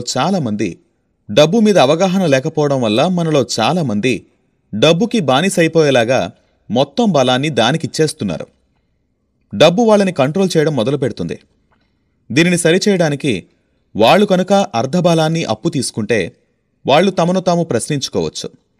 ఇలా డబ్బు మీద ఇంతలా ఉండిపోవడం సరైన పద్ధతి కాదని అడగొచ్చు. మనం మన లోపలి నుండి వస్తున్న దానిని వినడానికి బదులు గుంపులో గోవిందలాగా మిగిలిన వారితో కలిసి నడుస్తాం. చాలామంది మిగిలిన వాళ్ళు ఆ పని చేస్తున్నారు కాబట్టి వాళ్ళు కూడా చేస్తారు. ప్రశ్న అడగడానికి బదులు మనం వాళ్ళు చేసిన దానిని తిరిగి చేయడానికి ప్రయత్నిస్తాం. మనకు అర్థం కాకపోవడం వల్ల వాళ్ళు మనకేదైతే నేర్పారో దాన్ని తిరిగి చేయడానికి ప్రయత్నిస్తాం. ఇలాంటి ఆలోచనల ప్రకారం మీ ఇల్లు మీకున్న ఒక గొప్ప ఎసెట్. మీ దృష్టిలో మీ ఇల్లు మీ పెద్ద పెట్టుబడి. మీరు ఎక్కువగా ఇంటి కోసం అప్పు చేస్తే మీరు కట్టబోయే పనులో అంత ఎక్కువగా మీకు రాయితీ వస్తుంది. మంచి ఉద్యోగం ఎంచుకో, సురక్షితమైన ఉద్యోగం ఎంచుకో. ఇలాంటివి చాలా వింటూ ఉంటాం. ఇలాంటి విషయాలన్నీ కూడా మనం జనం చెప్పింది విని చేస్తూ ఉంటాం. ప్రమాదాలు ఎక్కువగా తీసుకోండి. రెండవ విషయం ఏమిటి అంటే, చాలామందికి చావు కంటే కూడా భయంకరమైన విషయం ఇంకొకటి ఉంటుంది. అదేంటంటే, ఎవరైనా ఎక్కువ మంది ముందు మాట్లాడడం, వారిని ఉద్దేశించి మాట్లాడడం. చాలామంది మనోవైజ్ఞానికులు చెప్పిన దాని ప్రకారం మనుషులు ఎక్కువగా కామన్ స్టేజ్ మీద మాట్లాడడానికి ఎందుకు భయపడతారంటే, వాళ్ల మాటలు విని ఎదుటివాళ్లు తిట్టుకుంటూ ఉంటారేమో అని, వాళ్లని చూసి నవ్వుకుంటారేమో అని, వాళ్లను చిన్నచూపు చూస్తారని, వాళ్ల పరువు పోతుందని, వాళ్లను వదిలి మిగిలిన వాళ్ళు దూరంగా వెళ్ళిపోతారేమో అని వాళ్లకున్న భయం. అందరికంటే భిన్నంగా ఉన్నామని భయం, లేదా అందరికీ దూరంగా ఒంటరిగా అయిపోతామేమో అనే భయం. ఈ రెండిటి వల్ల మనిషిలో వాళ్ళ కష్టాలను సమస్యలను పరిష్కరించుకోవడానికి కొత్త మార్గాలను సెలెక్ట్ చేసుకోకుండా ఉంటారు. మిగిలిన వాళ్ళు ఏం చేస్తున్నారో వీళ్లు కూడా అదే చేయడానికి ఇష్టపడతారు. అందుకే రాబర్ట్ కియోసాకి తన రిచ్ డాడ్తో పాటే తన పూర్ డాడ్ కూడా తనకు చాలా విషయాలు నేర్పించారు అని చెప్తున్నాడు. అందులో ముఖ్యమైన విషయం ఏంటంటే, ఎలా జపాన్లో ఉండేవాళ్లు అద్దం వల్ల వచ్చే బలాన్ని కనుక్కున్నారో దాన్ని ఉపయోగించారో చెప్తున్నారు. ఎందుకంటే ఎప్పుడైతే మనిషి అద్దంలో తనని తాను చూసుకుంటాడో అప్పుడే తన గురించి నిజాలు బయటపడతాయి. చాలామంది ఏదైనా ప్రమాదకరమైన పని ఉంటే దాన్ని చెయ్యొద్దు అని చెప్పడానికి కారణం వాళ్లల్లో ఉన్న భయం. ఇది ఎలాంటి విషయం గురించైనా మనం చెప్పచ్చు. ఆట గురించి, రిలేషన్షిప్ గురించి, కెరియర్ గురించి, డబ్బుల గురించి, ఇంకా వేటి గురించి అనేది వర్తిస్తుంది. ఇక్కడ ముఖ్యమైన విషయం ఏంటంటే, అద్దంలో మిమ్మల్ని మీరు చూసుకొని మీకు మీరు అబద్ధం చెప్పగలుగుతారా? ఇక్కడ రచయిత దీని గురించి ఎందుకు వివరిస్తున్నారంటే, మన చుట్టూ ఉన్నవాళ్లు చేసినట్టుగా వాళ్ల జీవితాన్ని అనుకరిస్తే మనకి చాలా బలం వచ్చినట్లు అనిపించొచ్చు. కానీ దానివల్ల మనకు చాలా సమస్యలు వస్తాయి. డబ్బు సమస్యలు మొదలవుతాయి. అది వాళ్ల పద్ధతి. వాళ్ల డబ్బును తట్టుకోగలరు. మనం ముందు వెనక చూసుకోకుండా, ఏమీ ఆలోచించకుండా ఎలా చేస్తే అలాగే చేయడం మొదలు పెడితే సమస్యల్లోకి కూరుకుపోతాం. అప్పుడు మనకి అద్దం అవసరమవుతుంది. అద్దం మనం ఏం చేయాలో మనకి చెప్తుంది. కానీ ఇక్కడ బేసిక్ రూల్ మాత్రం ఒకటే: మీరు డబ్బుకి బానిస కాదు, డబ్బు మీకు బానిస అయ్యేలాంటి పనులు చేయండి. అలా ఆలోచించండి. డబ్బు మీకోసం పనిచేసేలా చూసుకోండి. ఎపిసోడ్ 13, సంపాదన పైసా, ఖర్చు రూపాయి. ఎప్పుడైనా మనసు చెప్పింది వినాలా లేదా మెదడు చెప్పింది వినాలా అని అనుమానం వస్తే, విషయం డబ్బులకు సంబంధించిందా లేక బంధుత్వాలకు సంబంధించిందా అని ఆలోచించండి. ధనవంతుడు అవడం అంటే ఎమోషన్లెస్ అవ్వడం కాదు. డబ్బున్నవాళ్ళు అవడం అంటే మీ బంధాలను వదిలేయమని అర్థం కాదు. మీరు 24 గంటలు ఏదైనా ప్రయోజనం గురించే ఆలోచించాలని లేదు. సంపద అనేది ఒక ఆలోచన. రాబర్ట్ ఒక మంచి, అందమైన, తనకు జరిగిన ఒక ఇన్సిడెంట్ ఇక్కడ మనతో పంచుకుంటున్నాడు. అతని పూర్ డాడ్ ఒక స్కూల్లో చదువు చెప్పేవారు. ఆయన చాలా కష్టపడి రూపాయి కూడబెట్టి ఒక ఇల్లు కట్టారు. దానిని ఆయన ఎప్పుడూ కూడా ఇది నా ఆస్తి అని చెప్పేవారు. రాబర్ట్ కియోసాకి తన రిచ్ డాడ్ దగ్గరకు వచ్చాక ఆస్తి ఇంకా బాధ్యత మధ్య ఉన్న తేడా ఏంటో తెలుసుకున్నాడు. అసెట్ ఇంకా లయబిలిటీలో ఉన్న తేడా ఏంటో కూడా తెలుసుకున్నాడు. అందుకే ఎప్పుడూ తన తండ్రితో, డాడ్, మీరు తీసుకున్న ఈ ఇల్లు మీ అసెట్ కాదు, మీకిదొక లయబిలిటీ అని చెప్తూ ఉంటాడు. ఈ విషయం మీద వాళ్ళిద్దరూ కొన్ని గంటల వరకు గొడవ పడేవారు. అసెట్కి లయబిలిటీకి ఉన్న తేడా ఆయనకు అర్థమయ్యేలా చెప్పడానికి మొత్తం అన్ని విషయాలు ఆయనకు చెప్పాడు. ఎలా అయితే అసెట్ నుండి మనకు సంపద వస్తుందో, దానిమీద మనం ఇంకా ఎలాంటి ఖర్చు పెట్టాల్సిన అవసరం ఉండదో, అలాగే లయబిలిటీ అంటే దానిలో చాలా రకాల ఖర్చులుంటాయి. ప్రతి నెల, ప్రతి వారం ఎంతో కొంత మీ జేబు నుండి పోతూ ఉంటాయి. ఇంకా ఈ విషయం గురించి రాబర్ట్ వివరిస్తూ, చాలాసార్లు జనాలు వాళ్ల ఇల్లు ఆస్తి ఎందుకు కాదని ప్రశ్నిస్తే వాళ్ల విషయం మనసు నుండి ఆలోచిస్తున్నారని, మెదడుతో ఆలోచించట్లేదని నాకు అర్థమవుతుందని అన్నారు. ఎందుకంటే ఎవరికైనా వాళ్లకు ఒక ఇల్లు కట్టుకోవడం పెద్ద కల. అందుకే అందులో వాళ్ళు డబ్బులు పెడతారు. మన ఇంటికి యజమాని అవ్వడం కంటే మంచిగా ఇంకేది అనిపించదు. మనసు ఇంకా మెదడు మధ్యలో లయబిలిటీ ఇంకా అసెట్కి మధ్య ఉన్న తేడా అర్థమయ్యేలా చెప్పడానికి రాబర్ట్ ఇంకొక మాట చెప్తున్నారు. అది మనం ఇలా అర్థం చేసుకుందాం. తను, ఆయన భార్య ఒక పెద్ద ఇల్లు కొనుక్కున్నారనుకుందాం. అందులో వాళ్ళవి చాలా డబ్బులు ఖర్చయిపోతాయి. అవి పనికిరాని డబ్బులే అవ్వచ్చు. చాలామంది ఈ మాట ఒప్పుకోరు. ఇది నిజమే అని సరిపెట్టుకోలేరు. ఎందుకంటే ఇల్లు అనేది చాలా భావాలతో కూడుకున్న ఒక వస్తువు, ఒక ఎమోషన్. ఎమోషన్ ఎప్పుడూ కూడా మెదడు కంటే ఎక్కువగా అనిపిస్తుంది. ఎప్పుడైనా మనం మనసుతో ఆలోచిస్తే ఈ మెదడు చెప్పే మాటలు మనకు తప్పుగానే అనిపిస్తాయి. ఈ విషయాన్ని రాబర్ట్ ఇంకా బాగా ఎక్స్ప్లెయిన్ చేస్తూ తను ఎందుకు సరైన మాట మాట్లాడుతున్నాడో చెప్తున్నాడు. ఒక ఇల్లు అసెట్ ఎందుకు కాదో కూడా చెప్తున్నాడు. ఇల్లు గురించి చెప్పాలంటే నేనొక విషయం చెప్పాలి. చాలా వరకు మనమంతా ఇంటి ఖర్చు కోసం మన జీవితాంతం పనిచేస్తాం. చాలామంది ఒక ఇల్లు కొన్నా కొన్ని సంవత్సరాల తరువాత రెండవ ఇల్లు కూడా కొంటారు. ప్రతిసారి వాళ్ళు మొదటి ఇల్లు కోసం తీసుకున్న అప్పు మీద 30 ఏళ్లకు సరిపడే అప్పు మళ్లీ వచ్చేస్తుంది. చాలా వరకు మనకి ఈ లోన్ కోసం ఇంకా మార్ట్గేజ్ వాల్యూ కోసం మన ట్యాక్స్లో రాయితీ వస్తుంది. కానీ వాళ్ళు ఇంటి మీద ఉండే వేరే పనుల కోసం ఆ ట్యాక్స్ మీద వచ్చే ఆ డబ్బునే ఉపయోగించేస్తారు. మనం తీసుకున్న అప్పు పూర్తిగా కట్టేసిన తర్వాత కూడా ఈ ఖర్చులు ఇలాగే ఉంటాయి. ప్రాపర్టీ ట్యాక్స్ అనేది ఎంతో విన్నాక వాళ్ల అమ్మా నాన్నకి షాక్ వస్తుంది. ఎందుకంటే వాళ్ల ఇంటి ప్రాపర్టీ ట్యాక్స్ అప్పుడప్పుడు $1000 వరకు చేరుతుంది. ఇదంతా వాళ్ళు రిటైర్ అయ్యాక తెలుస్తుంది. $1000 అనేది చాలా పెద్ద మొత్తం. దానిని మనం మన ఇండియన్ రూపాయల్లోకి మారిస్తే దగ్గర దగ్గర 70,000 రూపాయల నుండి 80,000 రూపాయల మధ్య ఉండొచ్చు. అంతకంటే ఎక్కువ కూడా ఉండొచ్చు. ఇదంతా వాళ్ళు రిటైర్ అయ్యాక కనిపిస్తుంది. దీని తర్వాత వాళ్ల రిటైర్మెంట్ బడ్జెట్ మొత్తం తలకిందులైపోతుంది. వాళ్లు కట్టుకుని ఇల్లు కూడా వదిలేయాల్సి వస్తుంది. ఇంకొక మిత్ ఏంటంటే ఇల్లు విలువ ఎప్పుడూ పెరుగుతూ వస్తుందని. అలా ఏం ఉండదు. చాలామంది అప్పు చేసి ఇల్లు కడతారు. వాళ్ళు ఆ ఇల్లు ఎంతకైతే కొన్నారో ఇప్పుడు దాని విలువ సగం కంటే తక్కువే. ఈ నష్టాలన్నింటిలోనూ పైన ఇంకా ఎక్కువ నష్టమేంటో తెలుసా? మీరిచ్చిన లిక్విడ్ క్యాష్. ఏదైనా ఒక సరైన ప్లేస్లో ఉండాల్సిన ఈ లిక్విడ్ క్యాష్ ఈ ఇంటిలో చిక్కుకుపోయింది. మీ మొత్తం డబ్బంతా ఇంటిలో ఉండిపోతే మీ ఇల్లు నడిపించడానికి చాలా ఎక్కువ కష్టపడాల్సి వస్తుంది. దీనివల్ల మీ సంపాదన ఉండాల్సిన కాలంలో పురోగతి ఏముండదు. అంటే మీరు ఇంకొక అసెట్ని తయారు చేయలేరు. ఒక యంగ్ కపుల్ వాళ్ళ కెరీర్ మొదట్లోనే వాళ్ళ సంపాదనను అసెట్స్ రూపంలో పెట్టుకుంటే వాళ్లకు ముందు ముందు చాలా బాగుంటుంది. ముఖ్యంగా వాళ్ళ పిల్లలు కాలేజీకి వెళ్లాల్సిన సమయం వచ్చినప్పుడు ఈ డబ్బు చాలా ఉపయోగపడుతుంది. ఈ విధంగా వాళ్ళ ఆస్తి కూడా పెరుగుతుంది. వాళ్ళ ఖర్చులు కూడా సాఫీగా సాగుతాయి. ఒక ముక్కలో చెప్పాలంటే ఇల్లు కొనుక్కోవాలనే ఆలోచన చాలా ఖర్చుతో ఉండే విషయం. దాని బదులు మీరు త్వరగా ఇన్వెస్ట్మెంట్ పోర్ట్ఫోలియో తయారు చేసుకోవడం మంచిది. చూడండి, ఒక ఇల్లు కొనడం వల్ల దాని ప్రభావం ఎవరి మీదైనా 3 రకాలుగా పడుతుంది. మొదటిది సమయం వృధా అవడం. ఎందుకంటే ఇల్లు కట్టడానికి అయ్యే సమయంలో వేరే ఆస్తుల విలువ పెరిగిపోతూ ఉంటుంది. ఎక్స్ట్రా డబ్బులు వృధా అవుతాయి. ఎక్స్ట్రా స్థలం వృధా అవుతుంది. వీటిని మళ్లీ మనం వెనక్కి తీసుకురాలేం. అంతేకాకుండా ఇల్లు కట్టిన వెంటనే ఇంటికి సంబంధించిన ఇంకా చాలా ఖర్చులు తట్టుకోవాల్సి వస్తుంది. మూడవది చదువు వృధా అవుతుంది. చాలామంది వాళ్ళ అసెట్స్ ఉండాల్సిన కాలంలో, అంటే ఆస్తి ఉండాల్సిన కాలంలో వాళ్ళ ఇల్లు, బడ్జెట్, రిటైర్మెంట్ ప్లాన్ ఉండాలని అనుకుంటారు. ఎందుకంటే ఇప్పుడు వాళ్ళ దగ్గర ఇన్వెస్ట్ చేయడానికి డబ్బులు లేవు. అందుకే వాళ్ళు కొంచెం కూడా ఇన్వెస్ట్ చేయలేరు. అందుకే వాళ్ళకి ఇన్వెస్ట్మెంట్లో అనుభవం ఉండదు. చాలామంది ఎప్పటికీ ఒక జ్ఞానం ఉన్న ఇన్వెస్టర్ అవ్వలేరు. అన్నిటికంటే మంచి ఇన్వెస్ట్మెంట్స్ ఎప్పుడూ కూడా బాగా తెలివి ఉన్న ఇన్వెస్టర్కి అందుతాయి. వాళ్ళు తర్వాత దానిని ఎక్కువ లాభానికి, సురక్షితంగా ఉంచే వాళ్ళకు అమ్ముతారు. ఎవరైతే రిస్క్ తీసుకోవడానికి ఇష్టపడరో వాళ్ళకు అమ్ముతారు. కాబట్టి Robert Kiyosaki poor dad financial statement ఎవరైతే ఈ ఎలుకల రేసులో పాల్గొంటున్నారో వాళ్ళకి మంచి ఉదాహరణ.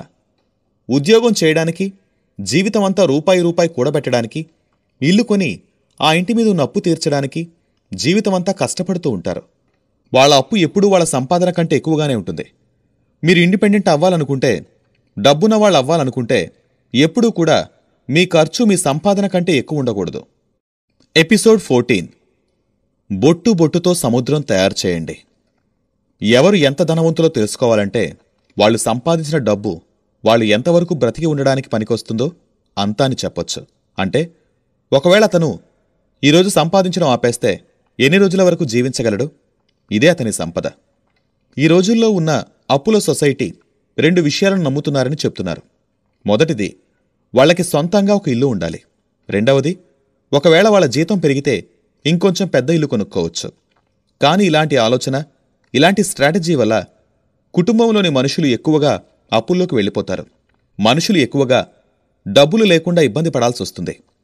వాళ్లంతా వాళ్ళ ఉద్యోగాల్లో మంచి జీతం తీసుకుంటూ ఉంటారు. కానీ ఈ ఆలోచనల వల్ల వాళ్ళ అప్పుల్లో మునిగిపోతారు. దీనిని హై రిస్క్ లివింగ్ అని అనొచ్చు. దీనికి కారణం చాలా చిన్నదే. ఇలాంటి వాళ్లకి డబ్బు మీద అవగాహన ఉండదు. డబ్బుల్ని ఎలా మేనేజ్ చేయాలో వాళ్ళకి తెలీదు. 90sలో రెసిషన్ వచ్చింది. డబ్బులకు చాలా లోటొచ్చింది. అప్పుడు అందరికీ మధ్యతరగతి వాళ్ల డబ్బుల విషయంలో ఎంత సురక్షితంగా ఉన్నారో తెలిసొచ్చింది. అప్పటి నుండి ఇప్పటి వరకు చాలా మారాయి. మంచి విషయం ఏంటంటే ఇప్పుడు అందరికీ చాలా విషయాలు తెలుసు. అందరూ మంచి స్థలాల్లో ఇన్వెస్ట్ చేయడం మొదలుపెట్టారు. మ్యూచువల్ ఫండ్స్లో అది చాలా సురక్షితమైన ప్లేస్ అని అనిపించడం వల్ల ఎక్కువగా అక్కడ ఇన్వెస్ట్ చేస్తున్నారు. మామూలుగా మ్యూచువల్ ఫండ్లో ఇన్వెస్ట్ చేసే ఒక మనిషి తన జీతంలో ఇంటి మీద ఉన్న అప్పు తీర్చడంలో, పిల్లల చదువుల ఖర్చులకు డబ్బులు సేవ్ చేయడంలో, ఉద్యోగంలో ట్యాక్స్ కట్టడంలో, తన క్రెడిట్ కార్డులో ఉన్న అప్పు తీర్చడంలో చాలా బిజీగా ఉంటారు. వాళ్ళు ఎంత బిజీగా ఉంటారంటే వాళ్ళకి ఎలా మ్యూచువల్ ఫండ్స్లో ఇన్వెస్ట్ చేయాలో తెలీదు. వాటిని నేర్చుకునేంత సమయం కూడా ఉండదు. మరింక వాళ్ళేం చేస్తారు? వాళ్ళు వేరే వాళ్ళని హైర్ చేస్తారు. వాళ్ల పనితీరు మీద నమ్మకం పెట్టుకుంటారు. అతను ఎలా చెప్తే వీళ్ళు అలా చేస్తారు. ఎందుకంటే ఎవరైతే చదువుకొని మధ్యతరగతిలో ఉంటారో వాళ్ళకి దీని మీద పెద్దగా జ్ఞానం లేకపోవడం వల్ల ఎందుకు రిస్క్ అని అనుకుంటారు. ఇక్కడ ముఖ్యమైన సమస్య ఏంటంటే మనం డబ్బుల గురించి అవగాహన లేకపోవడం వల్ల ప్రమాదాలను ఎదుర్కొంటాం. వాళ్ళు మాకేమీ కాకూడదని, లేకపోతే వాళ్ళ డబ్బుకేమీ కాకూడదని అనుకోవడానికి కారణం వాళ్ళ దగ్గర ఉన్న డబ్బులోటు. వాళ్ళ దగ్గర ఉన్న బ్యాలెన్స్ షీట్లో ఇన్కమ్ తక్కువ, ఖర్చులు ఎక్కువ ఉంటాయి. వాళ్ళ ఆస్తి అంటే అసెట్ ఉండాల్సిన కాలం ఖాళీగా ఉన్నా ఆశ్చర్యపోనక్కర్లేదు. కానీ ఎప్పుడైనా జీవితంలో ఒక్కసారి మాత్రమే వచ్చే అవకాశం ఏవైనా వస్తే వాళ్ళు దాన్ని సరిగ్గా ఉపయోగించుకోలేరు. ఎందుకంటే వాళ్ళ దగ్గర అప్పుడు ఇన్వెస్ట్ చేయడానికి డబ్బులు కూడా ఉండవు. కాబట్టి మీ దగ్గర డబ్బుల గురించి అవగాహన ఉంటే మీరు కొంచెం కొంచెం కష్టపడి బొట్టు బొట్టు కూడబెట్టి సముద్రం తయారు చేసి ధనవంతులవ్వచ్చు. మీరు బాగా ఆలోచించి ఒక సరైన ప్లేస్లో ఇన్వెస్ట్ చేసి మీ దగ్గర ఉన్న 5,000 రూపాయలను 10 లక్షలు చేసుకోవచ్చు. కానీ ఇక్కడ సమస్య ఆలోచనది. పేద లేదా మధ్యతరగతిలో ఉన్నవాళ్లు ఇలాంటి ఇన్వెస్ట్మెంట్స్ని ప్రమాదకరంగా అనుకుంటారు. కానీ వాళ్లకి సమస్య ఇన్వెస్ట్మెంట్లో కాదు, వాళ్ల ఆలోచనలో ఉందని, వాళ్లకి అర్థం కాకపోవడం వల్ల ఉందని తెలీదు. వాళ్లకి డబ్బు ఎక్కడ పెట్టాలో తెలీదు. వాళ్ళు ఎప్పుడూ వాళ్ల డబ్బుల బాధ్యత వేరే వాళ్ల మీద పడేస్తారు. దానికోసం ఖర్చు కూడా చేస్తారు.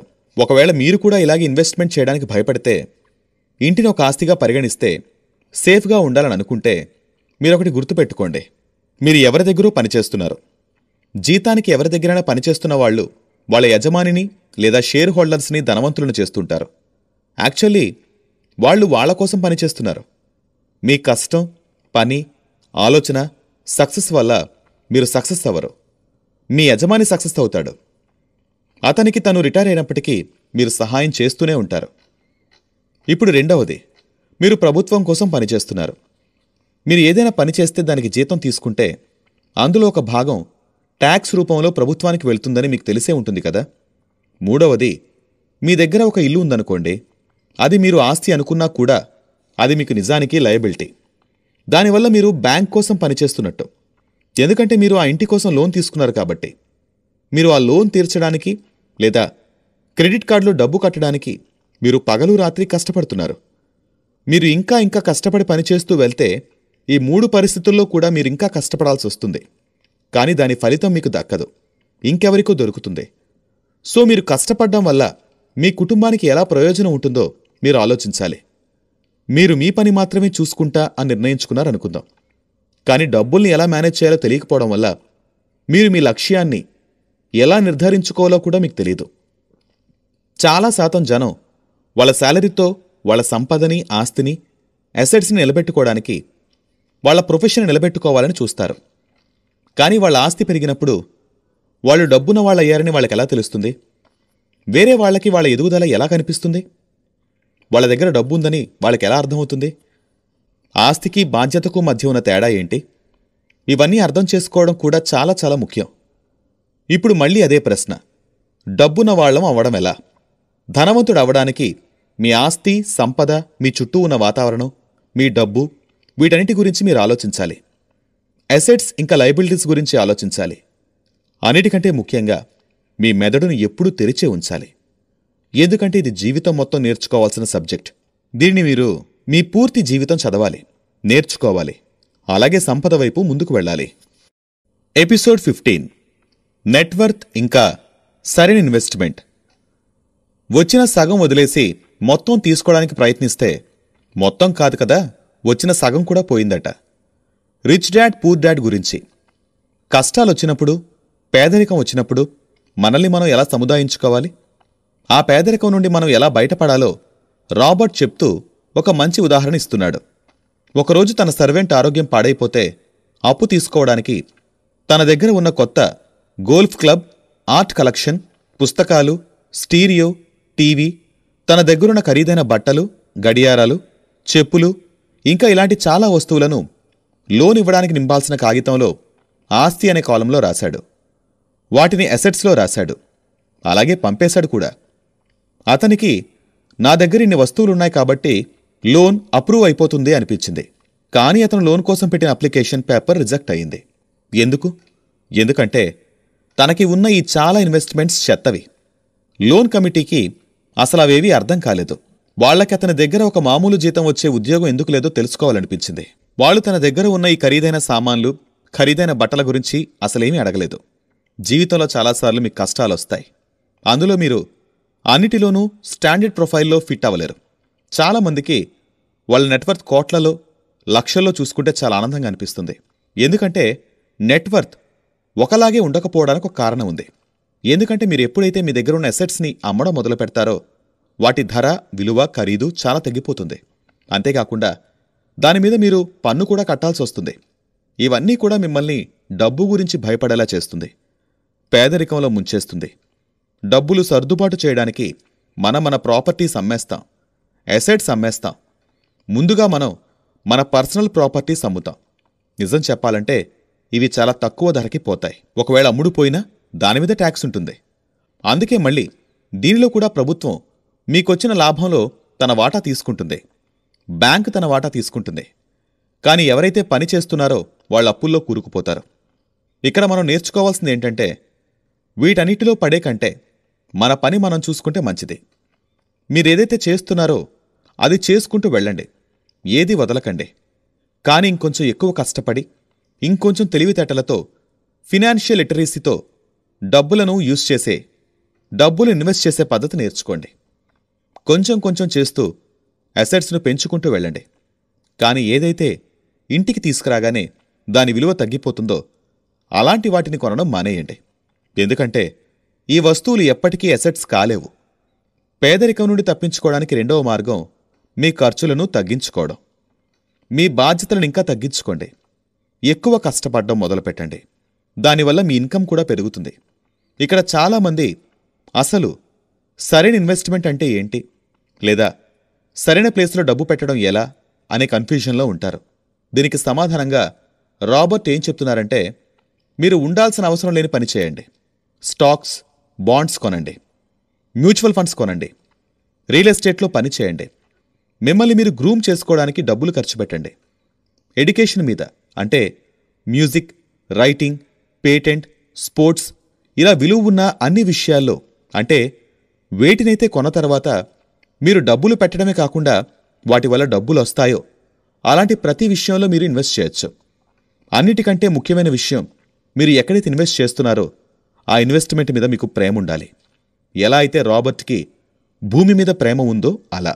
అందుకే తను చాలా ఇన్వెస్ట్మెంట్ రియల్ ఎస్టేట్ మీద చేశాడు. ఎపిసోడ్ 16.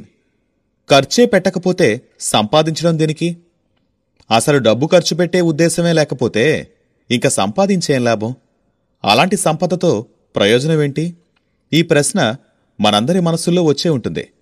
దీని గురించి రాబర్ట్ చెప్తుందేంటంటే, ఇది ఆలోచనలో ఉండే తేడా. ఎవరైతే బాగా డబ్బున్నవాడు ఉంటాడో అతను కూడా వస్తువులు కొంటాడు. అతను విలాసవంతమైన వస్తువులు కొంటాడు, కాని అన్నిటికంటే ఆఖరుగా వాటిని కొంటాడు. ముందు తాను ఏం చేస్తే తనకు ప్రయోజనం ఉంటుందో చూస్తాడు. ఏ వస్తువు తనకన్నిటికంటే ముఖ్యమో చూసుకుంటాడు. అదే ఒక పేదవాడు కానీ ఒక మధ్యతరగతి వ్యక్తి కానీ కొంచెం డబ్బులు రాగానే తమ కోరికలు తీర్చేసుకుంటారు. ఇల్లు, బంగారం, వజ్రాలు, కార్, ఇలా ఏది పడితే అది కొనేస్తాడు. డబ్బున వాళ్ల దగ్గర కూడా ఇవన్నీ ఉంటాయి. కానీ ఇక్కడ తేడా ఏంటంటే, తను అప్పుల మాయలో పడడు.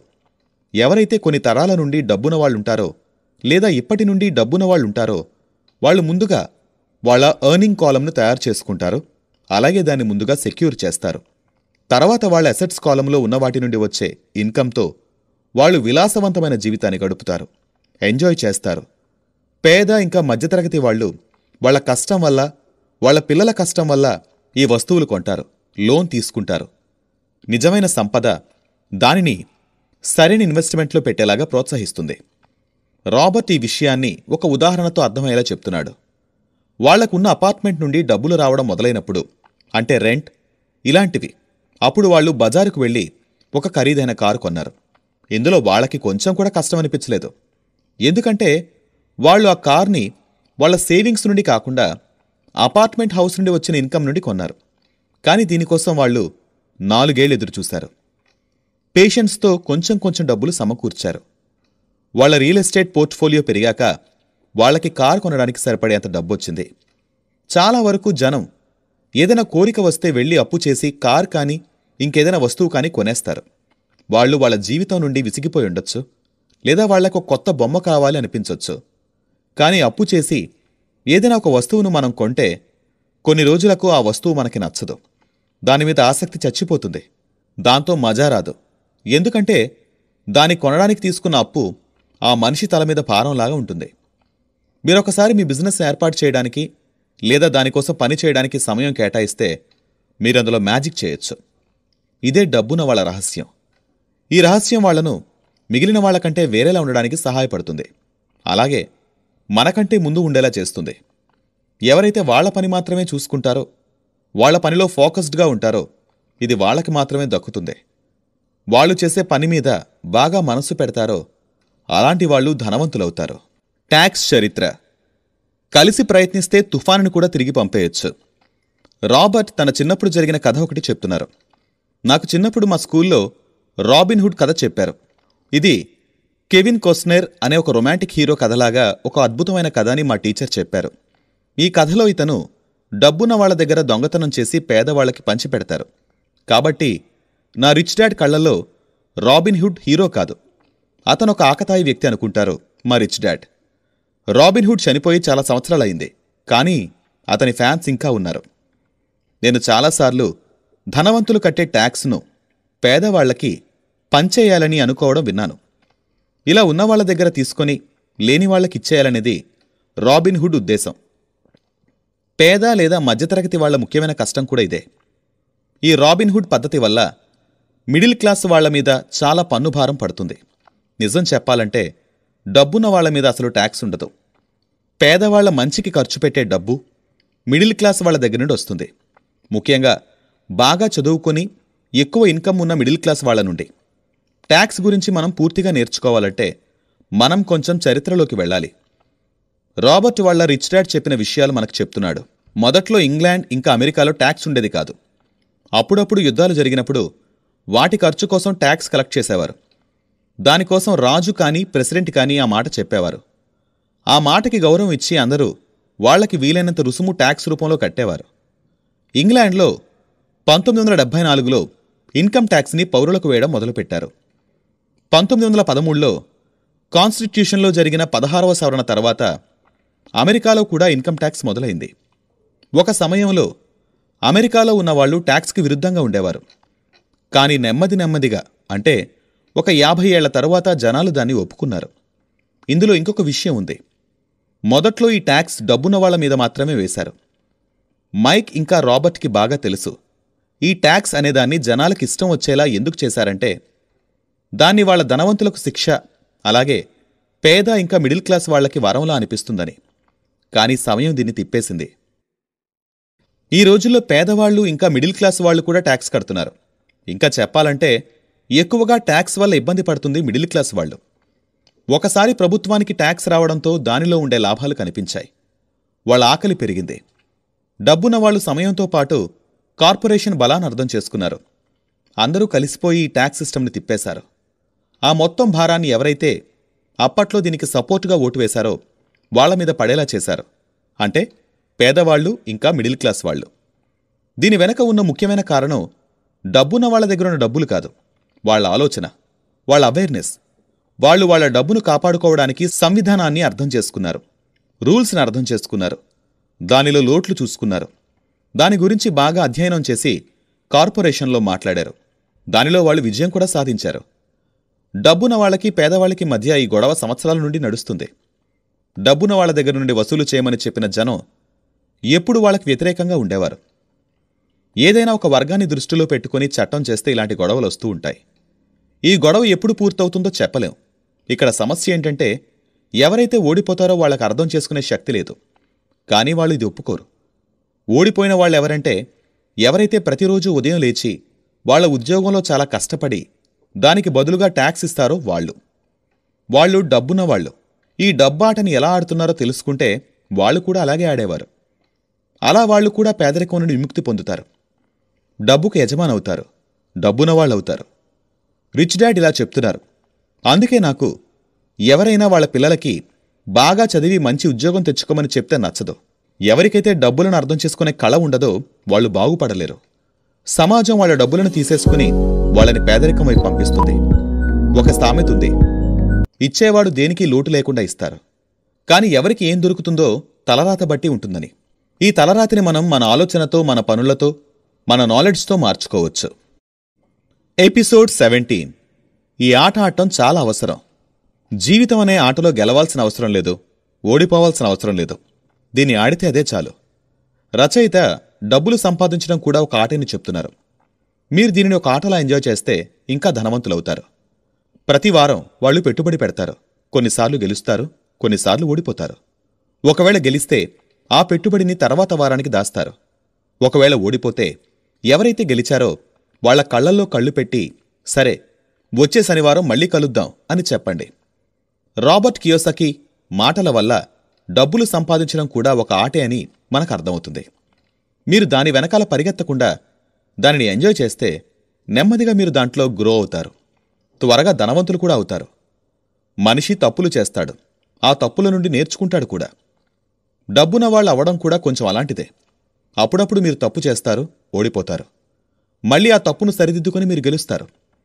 మన చిన్నప్పటి నుండి మన స్కూల్స్లో లేదా మన చుట్టుపక్కన పిల్లలు తప్పు చేయడానికి వీల్లేదు. మనం పిల్లలకు తప్పులు చేయడం సహజం అని చెప్తాం, కానీ వాళ్ళేమైనా తప్పు చేస్తే వెంటనే వాళ్ళని ఆపుతాం, భయపెడతాం, శిక్ష కూడా విధిస్తాం.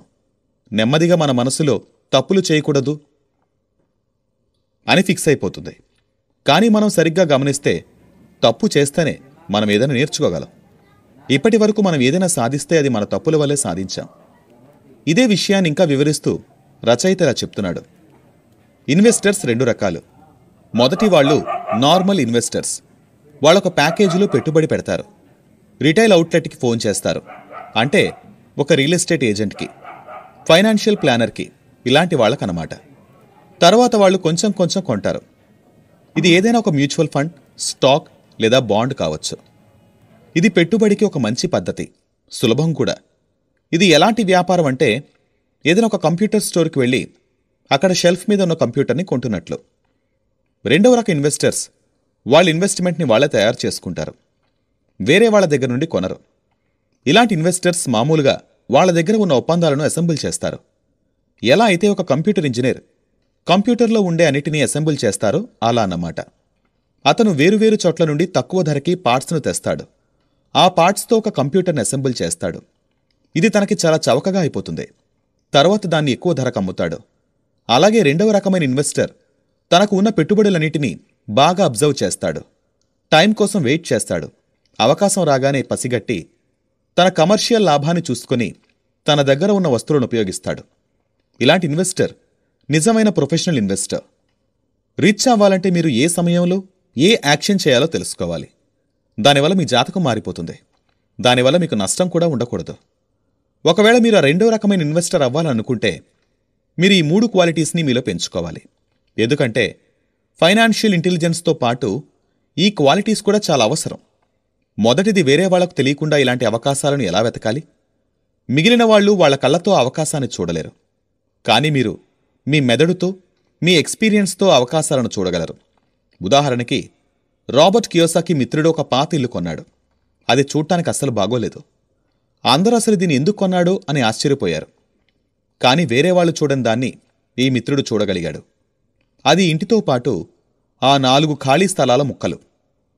ఇల్లు కొనగానే ఆ ఇంటిని పడగొట్టేశాడు. ఆ మిగిలిన 5 ప్లాట్లను కలిపి బిల్డర్కి అమ్మేశాడు. ఈ మొత్తం సేల్లో అతను ఏవైతే డబ్బులు పెట్టాడో తిరిగి వచ్చేసింది. దానితో పాటు దానికి 3 రెట్లు ఎక్కువ ధనం కూడా వచ్చింది.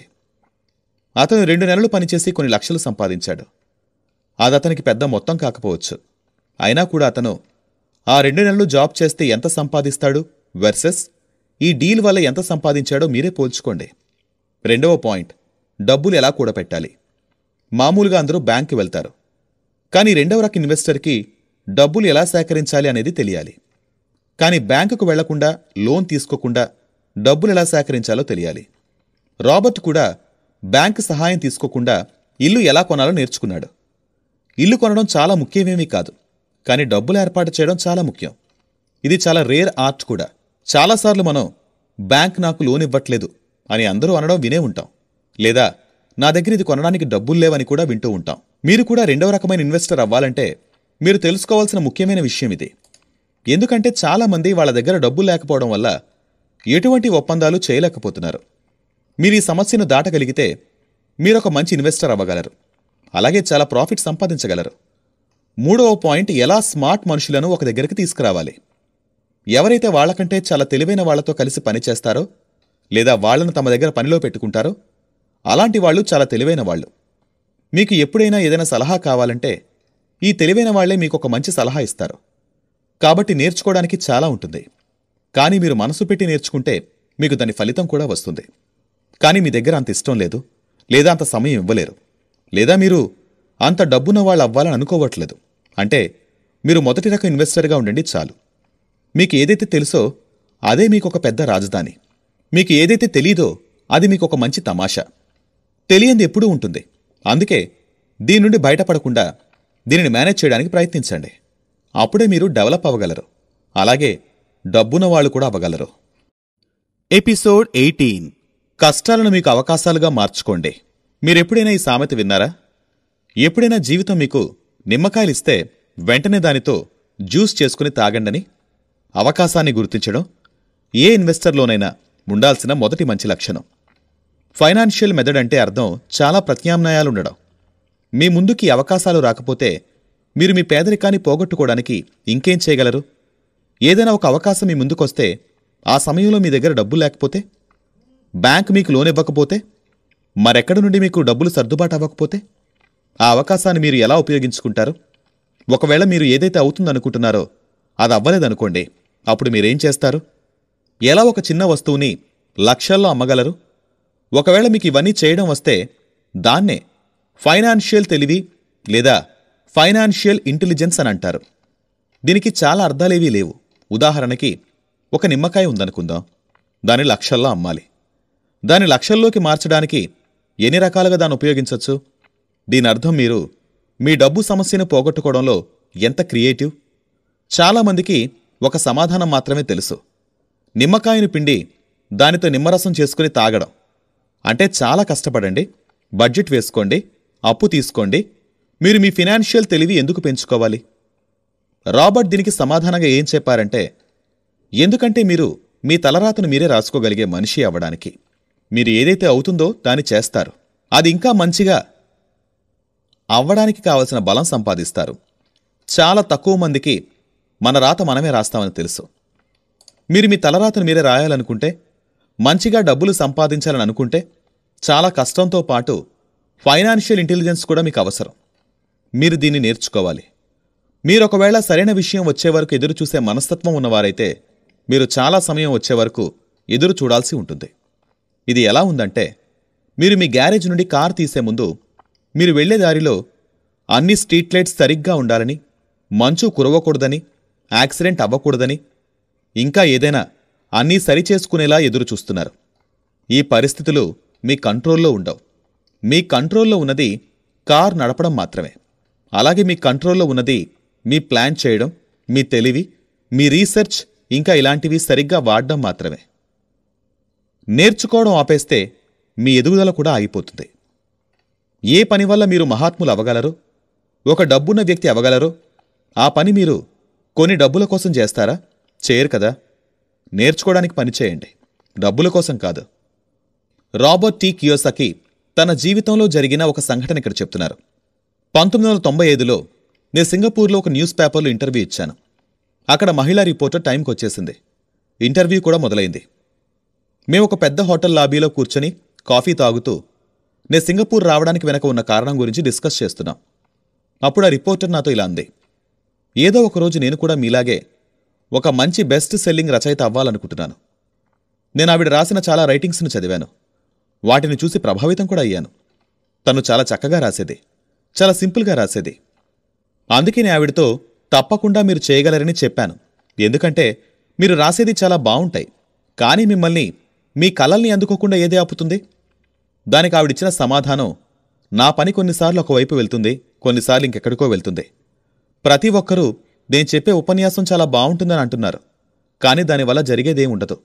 అందుకే నేను న్యూస్ పేపర్లో పనిచేస్తున్నాను. దీనివల్ల నా ఖర్చులకైనా డబ్బులొస్తాయి కదా. దీనికి మీ దగ్గర ఏదైనా పరిష్కారం ఉందా? నేను ఇలా సమాధానం చెప్పాను. ఎందుకు లేదు. సింగపూర్లో నాకొక స్నేహితుడున్నాడు. అతను ఒక స్కూల్ నడుపుతున్నాడు. అందులో వాళ్ళకి బయింగ్ అండ్ సెల్లింగ్కి సంబంధించిన ట్రైనింగ్ ఇస్తారు. అతను సింగపూర్లో ఉన్న చాలా పెద్ద పెద్ద కార్పొరేషన్లకు సేల్స్ ట్రైనింగ్ కోర్సులు చెప్తాడు. నాకు అనిపిస్తుంది ఏంటంటే, మీరతని కోర్సులో జాయిన్ అయితే మీ కెరీర్ చాలా ముందుకు వెళ్తుంది. ఈ మాట విన్నాక తను కొంచెం ఆగిపోయింది. అంటే మీరు చెప్పేదేంటంటే, నేను ఇవన్నీ నేర్చుకోవడానికి స్కూల్కి వెళ్ళాలా? దానికి నేను అవును అని చెప్పి తల ఊపాను. కానీ తనకి నేను నిజంగా స్కూల్కి వెళ్ళమని చెప్తున్నాను అని నమ్మకం కలగలేదు. నేను తనతో ఇందులో తప్పే ఉందని అడిగాను. కానీ అప్పుడు నేను రియలైజ్ అయిందేంటంటే, నేను నా మాటలు వెనక్కి తీసుకోవాలి. ఎందుకంటే నేనన్న ఏదో మాట తనకి నచ్చలేదు. నేను ఆవిడికి ఏమీ సలహా ఇవ్వకుండా ఉండి ఉంటే ఎంత బావుండేది అని ఆలోచించడం మొదలుపెట్టాను. తనకి సహాయం చేయాలనే ఉద్దేశంతో తనకు ఆ సలహా ఇచ్చాను. కానీ నాకే ఇప్పుడు బాధగా అనిపిస్తుంది. దానికి ఆవిడ, నా దగ్గర ఇంగ్లీష్ లిటరేచర్కి మాస్టర్స్ డిగ్రీ ఉంది. నేను సేల్స్ మ్యాన్ అవ్వడం నేర్చుకోవడానికి స్కూల్కి ఎందుకు వెళ్ళాలి? నేను ఒక ప్రొఫెషనల్లో మంచిగా అవ్వడానికి స్కూల్కి వెళ్ళాను. దానికి కారణమే నేను సేల్స్ మ్యాన్ అవ్వకూడదని నా కోరిక. అలా చెప్పి తన బ్రీఫ్ కేస్ గట్టిగా మూసేసింది. ఇంటర్వ్యూ ఇంకా అయిపోయినట్టే. తన బాడీ లాంగ్వేజ్ బట్టి ఆవిడ చాలా కోపంగా ఉన్నట్టు తెలుస్తుంది. అదే కాఫీ టేబుల్ మీద నాదొక బెస్ట్ సెల్లింగ్ బుక్ ఉంది. నేను దాన్ని చేతుల్లోకి తీసుకున్నాను. ఆవిడ రాసిన నోట్స్ని కూడా ఇంకొక చేతిలోకి తీసుకున్నాను. నేను తనతో ఇలా అన్నాను, మీరు దీన్ని చూడగలరా? నేను తన నోట్స్ వైపు సైగ చేశాను. ఆవిడ తన నోట్స్ వైపు చూసి ఏంటి అని అడిగింది. మళ్ళీ ఒకసారి నేను ఆవిడ నోట్స్ వైపు కావాలని సైగ చేశాను. మళ్ళీ నోట్స్ మీద ఎక్కడైతే నేను చూపిస్తున్నానో దాని మీద ఫోకస్ చేసి వేలు చూపించాను. ఆవిడ నోట్స్ మీద ఇలా రాసి ఉంది, Robert T Kiyosaki, best selling writer. ఇక్కడ బెస్ట్ సెల్లింగ్ రైటర్ అని రాసుంది, అంతేకాని బెస్ట్ రైటింగ్ రైటర్ అని రాసిలేదు.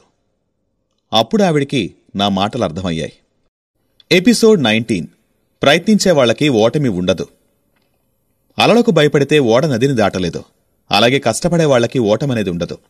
రాబర్ట్ కియోసాకి మనకు చెప్పేదేంటంటే, ఎప్పుడైతే మీరు రిచ్ అవ్వాలని అనుకుంటారో, డబ్బులు సంపాదించాలని నిర్ణయించుకుంటారో, సంపద కోసం ఆలోచిస్తారో, చాలా కష్టాలను ఎదిరించాల్సి వస్తుంది.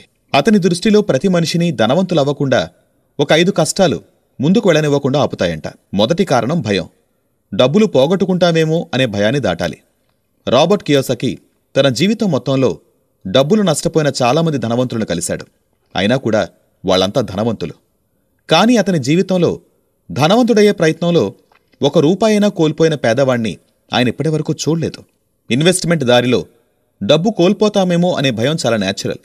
ఇది ప్రతి మనిషికి ఉంటుంది. డబ్బున్న వాళ్లకి, డబ్బు లేని వాళ్లకు కూడా ఉంటుంది. కానీ ఇక్కడ సమస్య భయం కాదు. ఇక్కడ సమస్య మీరు ఈ భయాన్ని ఎలా ఎదిరిస్తారని. డబ్బులు పోయిన పరిస్థితి నుండి ఏ విధంగా బయటకొస్తారు, మీ ఓటమిని మీరు ఏ విధంగా ట్రీట్ చేస్తారు అనేది మీ జీవితంలో మీకు చాలా ముఖ్యం. ఇది మీ జీవితంలో డబ్బుల విషయంలోనే కాదు, అన్ని విషయాలు ఇది వర్తిస్తుంది. ఒక డబ్బున్నవాడికి, ఒక పేదవాడికి మధ్య ఉన్న తేడా ఇదే. ఒక డబ్బున్నవాడు తన భయాన్ని ఎలా ఎదిరించి గెలుస్తాడు, అలాగే ఒక పేదవాడు తన భయానికి ఎలా లొంగిపోయి ఓడిపోతాడు. మనకి మోటార్ సైకిల్ మీద నుండి కింద పడితే దెబ్బ తగులుతుందేమో అనే భయం, మీరు డబ్బు పోగొట్టుకుంటారేమో అని అనుకునే భయం లాంటిది. ఆ దెబ్బ తగులుతుందేమో అనే భయం కంటే ఆ బైక్ నడిపితే మీకొచ్చే ఎక్సైట్మెంట్ చాలా ఎక్కువ ఉంటుంది. ఆ ఎక్సైట్మెంట్లో, ఆ ఆనందంలో మీరు బైక్ నడపడం నేర్చుకుంటారు. అలాగే మీకు డబ్బులు పోతాయేమో అన్న భయం కంటే డబ్బులు వచ్చాక ఉండే సుఖం మీద ఎక్కువ ఫోకస్ ఉంటే మీరు కూడా నెమ్మదిగా అసెట్స్ కొంటారు. అలాగే నెమ్మదిగా డబ్బులు సంపాదించి ధనవంతుడైపోతారు. నేను నా గమ్యానికి ఒక్కడనే బయలుదేరాను. కానీ దారిలో నాతో పాటు చాలామంది కలుస్తూ వచ్చారు.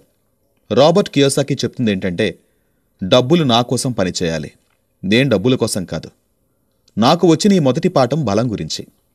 మీరు డబ్బుల కోసం పనిచేస్తే మీ బలాన్ని మీ బాస్ చేతికి ఇచ్చేస్తారు, లేదా మీ స్వాతంత్ర్యాన్ని మీరు ఎవరి దగ్గర పనిచేస్తున్నారో వాళ్ళకి ఇచ్చేస్తారు.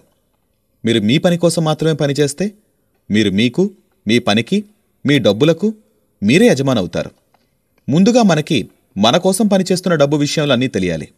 మనల్ని భయపెడుతున్న వాళ్లను అక్కడి నుండి తీసేయడానికి ఒక మార్గం చూసుకోవాలి. ఇలా చేయడానికి మీకు చట్టం గురించి తెలియాలి, మన చుట్టూ ఏం జరుగుతుందో తెలియాలి, మార్కెట్లో విషయాలు తెలియాలి, సిస్టమ్ ఎలా పనిచేస్తుందో తెలియాలి. ఒకవేళ మీకు ఇవేం తెలియకపోతే, మీరు అజ్ఞానైతే, నాలెడ్జ్ లేకపోతే, మీరు కేర్లెస్ అయితే, విషయాలను అర్థం చేసుకోవడానికి ఇష్టపడకపోతే మిమ్మల్ని చాలా సులభంగా భయపెట్టొచ్చు, అలాగే ఓడించొచ్చు. మీకు మీరేం మాట్లాడుతున్నారో తెలిస్తే, వచ్చిన దాని నుండి ఎలా బయటపడాలో తెలిస్తే మిమ్మల్ని సులభంగా భయపెట్టలేరు. Episode 20 the success story. Robert Kiyosaki rich dad తనను ఎప్పుడూ స్మార్ట్గా అవ్వమని చెప్పేవారు. అలా అయితే నిన్ను ఎవరూ కూడా ఎక్కడి నుండి వచ్చినా ఇబ్బంది పెట్టలేరు. నేను కూడా నా జీవితంలో దీన్నే బాగా పాటించాను. అతనికి చట్టం బాగా తెలుసు, ఎందుకంటే ఆయన చట్టాన్ని బాగా గౌరవించేవారు. అతను చట్టాన్ని ఎందుకు తెలుసుకున్నారంటే, అది తెలియకపోవడం వల్ల ఆయనకి నష్టం రాకుండా ఉండడానికి. మీరు కరెక్ట్ అని మీకు తెలిస్తే మీరు ఎవరితో అయినా తలపడ్డానికి లేదా కలవడానికి భయపడరు. మీరు ఎవరి ముందైనా మీ మాట చెప్పడానికి భయపడరు. మీరు ఎదిరించేది ప్రపంచంలో ఉన్న అత్యంత బలవంతుడినైనా కూడా మీకు భయం వేయదు. రాబర్ట్ కియోసాకి పూర్ డాడ్ తననెప్పుడూ బాగా చదివి కష్టపడి ఒక మంచి ఉద్యోగం తెచ్చుకోమని, ఏదైనా ఒక పెద్ద కార్పొరేషన్లో జాయిన్ అయ్యి ఒక పెద్ద పదవిలోకి వెళ్లమని మోటివేట్ చేస్తుంటారు. ఇదే మాటని రాబర్ట్ తన రిచ్ డాడ్తో షేర్ చేసుకున్నాడు. అది విని రిచ్ డాడ్ నవ్వి, ఆ కార్పొరేట్ ల్యాడర్ మీద ఒక్కొక్క మెట్టు ఎక్కడం కంటే నువ్వే దానికి నాయకుడు ఎందుకు కాకూడదు అని అడిగాడు. చిన్నతనంలో రాబర్ట్కి కార్పొరేషన్కి యజమాని అవ్వమని రిచ్ డాడ్ చెప్పిన దాని గురించి పెద్దగా ఏమీ అర్థం కాలేదు. కాని నిజానికి రాబర్ట్కి రిచ్ డాడ్ లేకపోతే తన పూర్ డాడ్ చెప్పింది విని రాబర్ట్ ఎక్కడో ఒక దగ్గర ఉద్యోగం చేస్తూ ఉండేవాడు. తన రిచ్ డాడ్ తనతో చాలాసార్లు గుంపుతో పాటు వెళ్లాల్సిన అవసరం లేదని చెప్పాడు. నీ ఆలోచన నువ్వు చెయ్యి, నీకు తెలిసింది నీ దగ్గర పెట్టుకో, నీ జీవితం ఎటువైపు వెళ్లాలో నువ్వే నిర్ణయించుకో. రాబర్ట్ తన కథ చెప్తూ, నాకు 25 సంవత్సరాలు వచ్చే వరకు రిచ్ డాడ్ చెప్పిందేమీ నాకు అర్థం అవ్వలేదు అంటాడు. అతను కొన్ని రోజుల ముందే మెరైన్ కార్ప్స్ వదిలేసి జెరాక్స్ కంపెనీకి పనిచేస్తున్నాడు. అక్కడ అతనికి చాలా డబ్బులు వస్తున్నాయి. కానీ మాటిమాటికి తన జీతాన్ని చెక్ చేసుకుంటున్నాడు. ఎప్పుడు నిరాశపడేవాడు. ట్యాక్స్ ఎంత కట్ అవుతుందంటే తన అవసరాలు తీర్చుకోవడానికి ఇంకొంచెం ఎక్కువ పనిచేయాల్సి వస్తుందంట. నెమ్మదిగా తను సక్సెస్ఫుల్ అవుతున్నాడు. తన బాసెస్ తనకి ప్రమోషన్ ఇచ్చి జీతం పెంచారు. ఇది విని తాను చాలా సంతోషించాడు. ఇదే విషయాన్ని తన రిచ్ డాడ్కి వెళ్ళి చెప్పాడు. అది విని, ఓహో, అయితే నీ బాస్ ధనవంతుడవుతున్నాడన్నమాట, నీ కంపెనీ ఇంకా సంపద పెంచుకుంటుందన్నమాట అని అన్నాడు. నువ్వెవరికోసం పనిచేస్తున్నావు? నువ్వు ఎవర్ని డబ్బున్నవాణ్ణి చేస్తున్నావు అని అడిగాడు. అంతే. అది విన్నాక 1974లో జెరాక్స్ కంపెనీలోనే తన మొదటి కార్పొరేషన్ తయారుచేసి తన పనిమీద మాత్రమే దృష్టి పెట్టడం మొదలుపెట్టాడు రాబర్ట్. ముందు నుండే ఆస్తి అన్న కాలంలో కొన్ని వస్తువులు రాసి ఉంచాడు. వాటిని కొన్నాడు కూడా. కానీ ఇప్పుడు దానిని ఇంకా పెంచాలని నిర్ణయించుకున్నాడు. తన అసెట్స్ ఇంకా పెంచాలి, అలాగే తన లయబిలిటీస్ తగ్గించాలని నిర్ణయించుకున్నాడు. సమయంతో పాటు రాబర్ట్ డబ్బుని, దాని విలువని, దాని అవసరాన్ని, దానిలో ఉండే మ్యాథ్స్ని అర్థం చేసుకుంటూ వెళ్ళాడు. వాటితో పాటు తన రిచ్ డాడ్ ఇచ్చిన సలహా కూడా అర్థమైంది. ఒకసారి తన పని మీద మాత్రమే దృష్టి పెట్టడానికి నిర్ణయించుకొని తన ఆస్తులు పెంచడానికి నిర్ణయించుకున్నాడు. ఒక మంచి పనివాడిగా తయారయ్యాడు. ఇప్పుడు అతనికి ఒక లక్ష్యం ఉంది. ఉదయం త్వరగా వెళ్ళేవాడు, కష్టపడి పనిచేసేవాడు, చాలా ఎక్కువ డబ్బులు సంపాదించేవాడు, రియల్ ఎస్టేట్లో ఇన్వెస్ట్ చేసేవాడు. అప్పట్లో పరిస్థితులు ఎలా ఉన్నాయంటే కొత్త కొత్త వస్తువులు, కొత్త కొత్త డెవలప్మెంట్స్ అవుతున్న కాలం అది. అక్కడ అవకాశాలు వెతికితే దొరికేవి. అతను జెరాక్స్ మెషిన్లు అమ్మేవాడు. అతను ఎంత ఎక్కువ మెషిన్లు అమ్మితే అంత ఎక్కువ లాభం వచ్చేది. కానీ ఆ లాభం తన జేబులోకి వెళ్లేది కాదు. ఆ లాభం కంపెనీకి వెళ్లేది. కానీ రాబర్ట్ కియోసాకి జేబు నుండి ట్యాక్స్ కట్ అయ్యేది. ఇది చాలా మోటివేషనల్. ఇలాంటి సిచ్యువేషన్లో మనుషులు నిరాశ చెందుతారు. కానీ రాబర్ట్ దీనిని పాజిటివ్గా తీసుకున్నాడు. అతని పని అనే ఊబి నుండి బయటకొచ్చాడు. అతనికి ఎలా బయటకు రావాలో తెలిసిందే. కానీ తొందరలో అతను ఉద్యోగం వదిలేయలేదు. నెమ్మదిగా 3 సంవత్సరాల్లో జెరాక్స్ కంపెనీ కంటే ఎక్కువగా తన చిన్న కార్పొరేషన్తో ఎక్కువ డబ్బులు సంపాదించడం మొదలుపెట్టాడు. అతని కార్పొరేషన్ రియల్ ఎస్టేట్లో ఇన్వెస్ట్ చేసే కంపెనీ. అతను తన అసెట్స్ నుండి సంపాదిస్తున్న డబ్బులతో దీన్ని ఆపరేట్ చేస్తున్నాడు. ఇప్పుడు తనకి ఫోటోకాపీ అమ్మడానికి ప్రతి ఇంటికి వెళ్లాల్సిన అవసరం లేదు. తన రిచ్ డాడ్ ఇచ్చిన సలహాతో తనకి చాలా మంచి జరిగింది. తన ప్రాపర్టీస్ నుండి వస్తున్న అమౌంట్ ఎంత పెరిగిందంటే తన కంపెనీ అతని కోసం మొదటి కారు కొనిచ్చింది. అతని పాత కంపెనీ జెరాక్స్లో ఉన్న వాళ్లకి అతను తన కమిషన్ అమ్ముకుంటున్నాడేమో అని అనిపించింది. కానీ నిజం అది కాదు. అతను తన కమిషన్స్ని తన అసెట్స్ రూపంలోకి కన్వర్ట్ చేశాడు. రాబర్ట్ తన దగ్గర ఉన్న ప్రతి రూపాయి తనకొక ఎంప్లాయీలాగా పనిచేసింది అని అన్నారు. ఎందుకంటే ఆయన కరెక్ట్ ప్లేస్లో ఇన్వెస్ట్ చేశారు. తన రిచ్ డాడ్ నేర్పించిన పాఠాల వల్ల ఈ ఎలుక పిల్లి రేస్ నుండి బయటకు రాగలిగాడు. తక్కువ వయసులోనే ఒక ఎంప్లాయర్ అయ్యాడు. అదే స్కూల్లో ఎలా ఒక ఎంప్లాయ్ అవ్వాలో మాత్రమే నేర్పిస్తారు. కానీ తన రిచ్ డాడ్ మాటలు విని తనకు ఎంప్లాయర్ అయ్యాడు. ఇదంతా కూడా డబ్బుని సరైన చోట ఇన్వెస్ట్ చేయాలన్న తన తెలివి వల్ల పాసిబుల్ అయింది. డబ్బుల్ని మేనేజ్ చేయడం వల్ల అయింది. ఫినాన్షియల్ లిటరసీ వల్ల కుదిరింది. చాలా రకాలైన కష్టాలొచ్చాయి. కానీ తన ఆలోచన, నెమ్మది, తెలివి వల్ల ఆ కష్టాలను ఎదుర్కొని రాబర్ట్ ముందుకు వెళ్ళగలిగారు. అందరూ అతన్ని ఫాలో అవ్వడం మొదలుపెట్టారు. అతనెప్పుడైనా ఫైనాన్షియల్ సెమినార్స్కి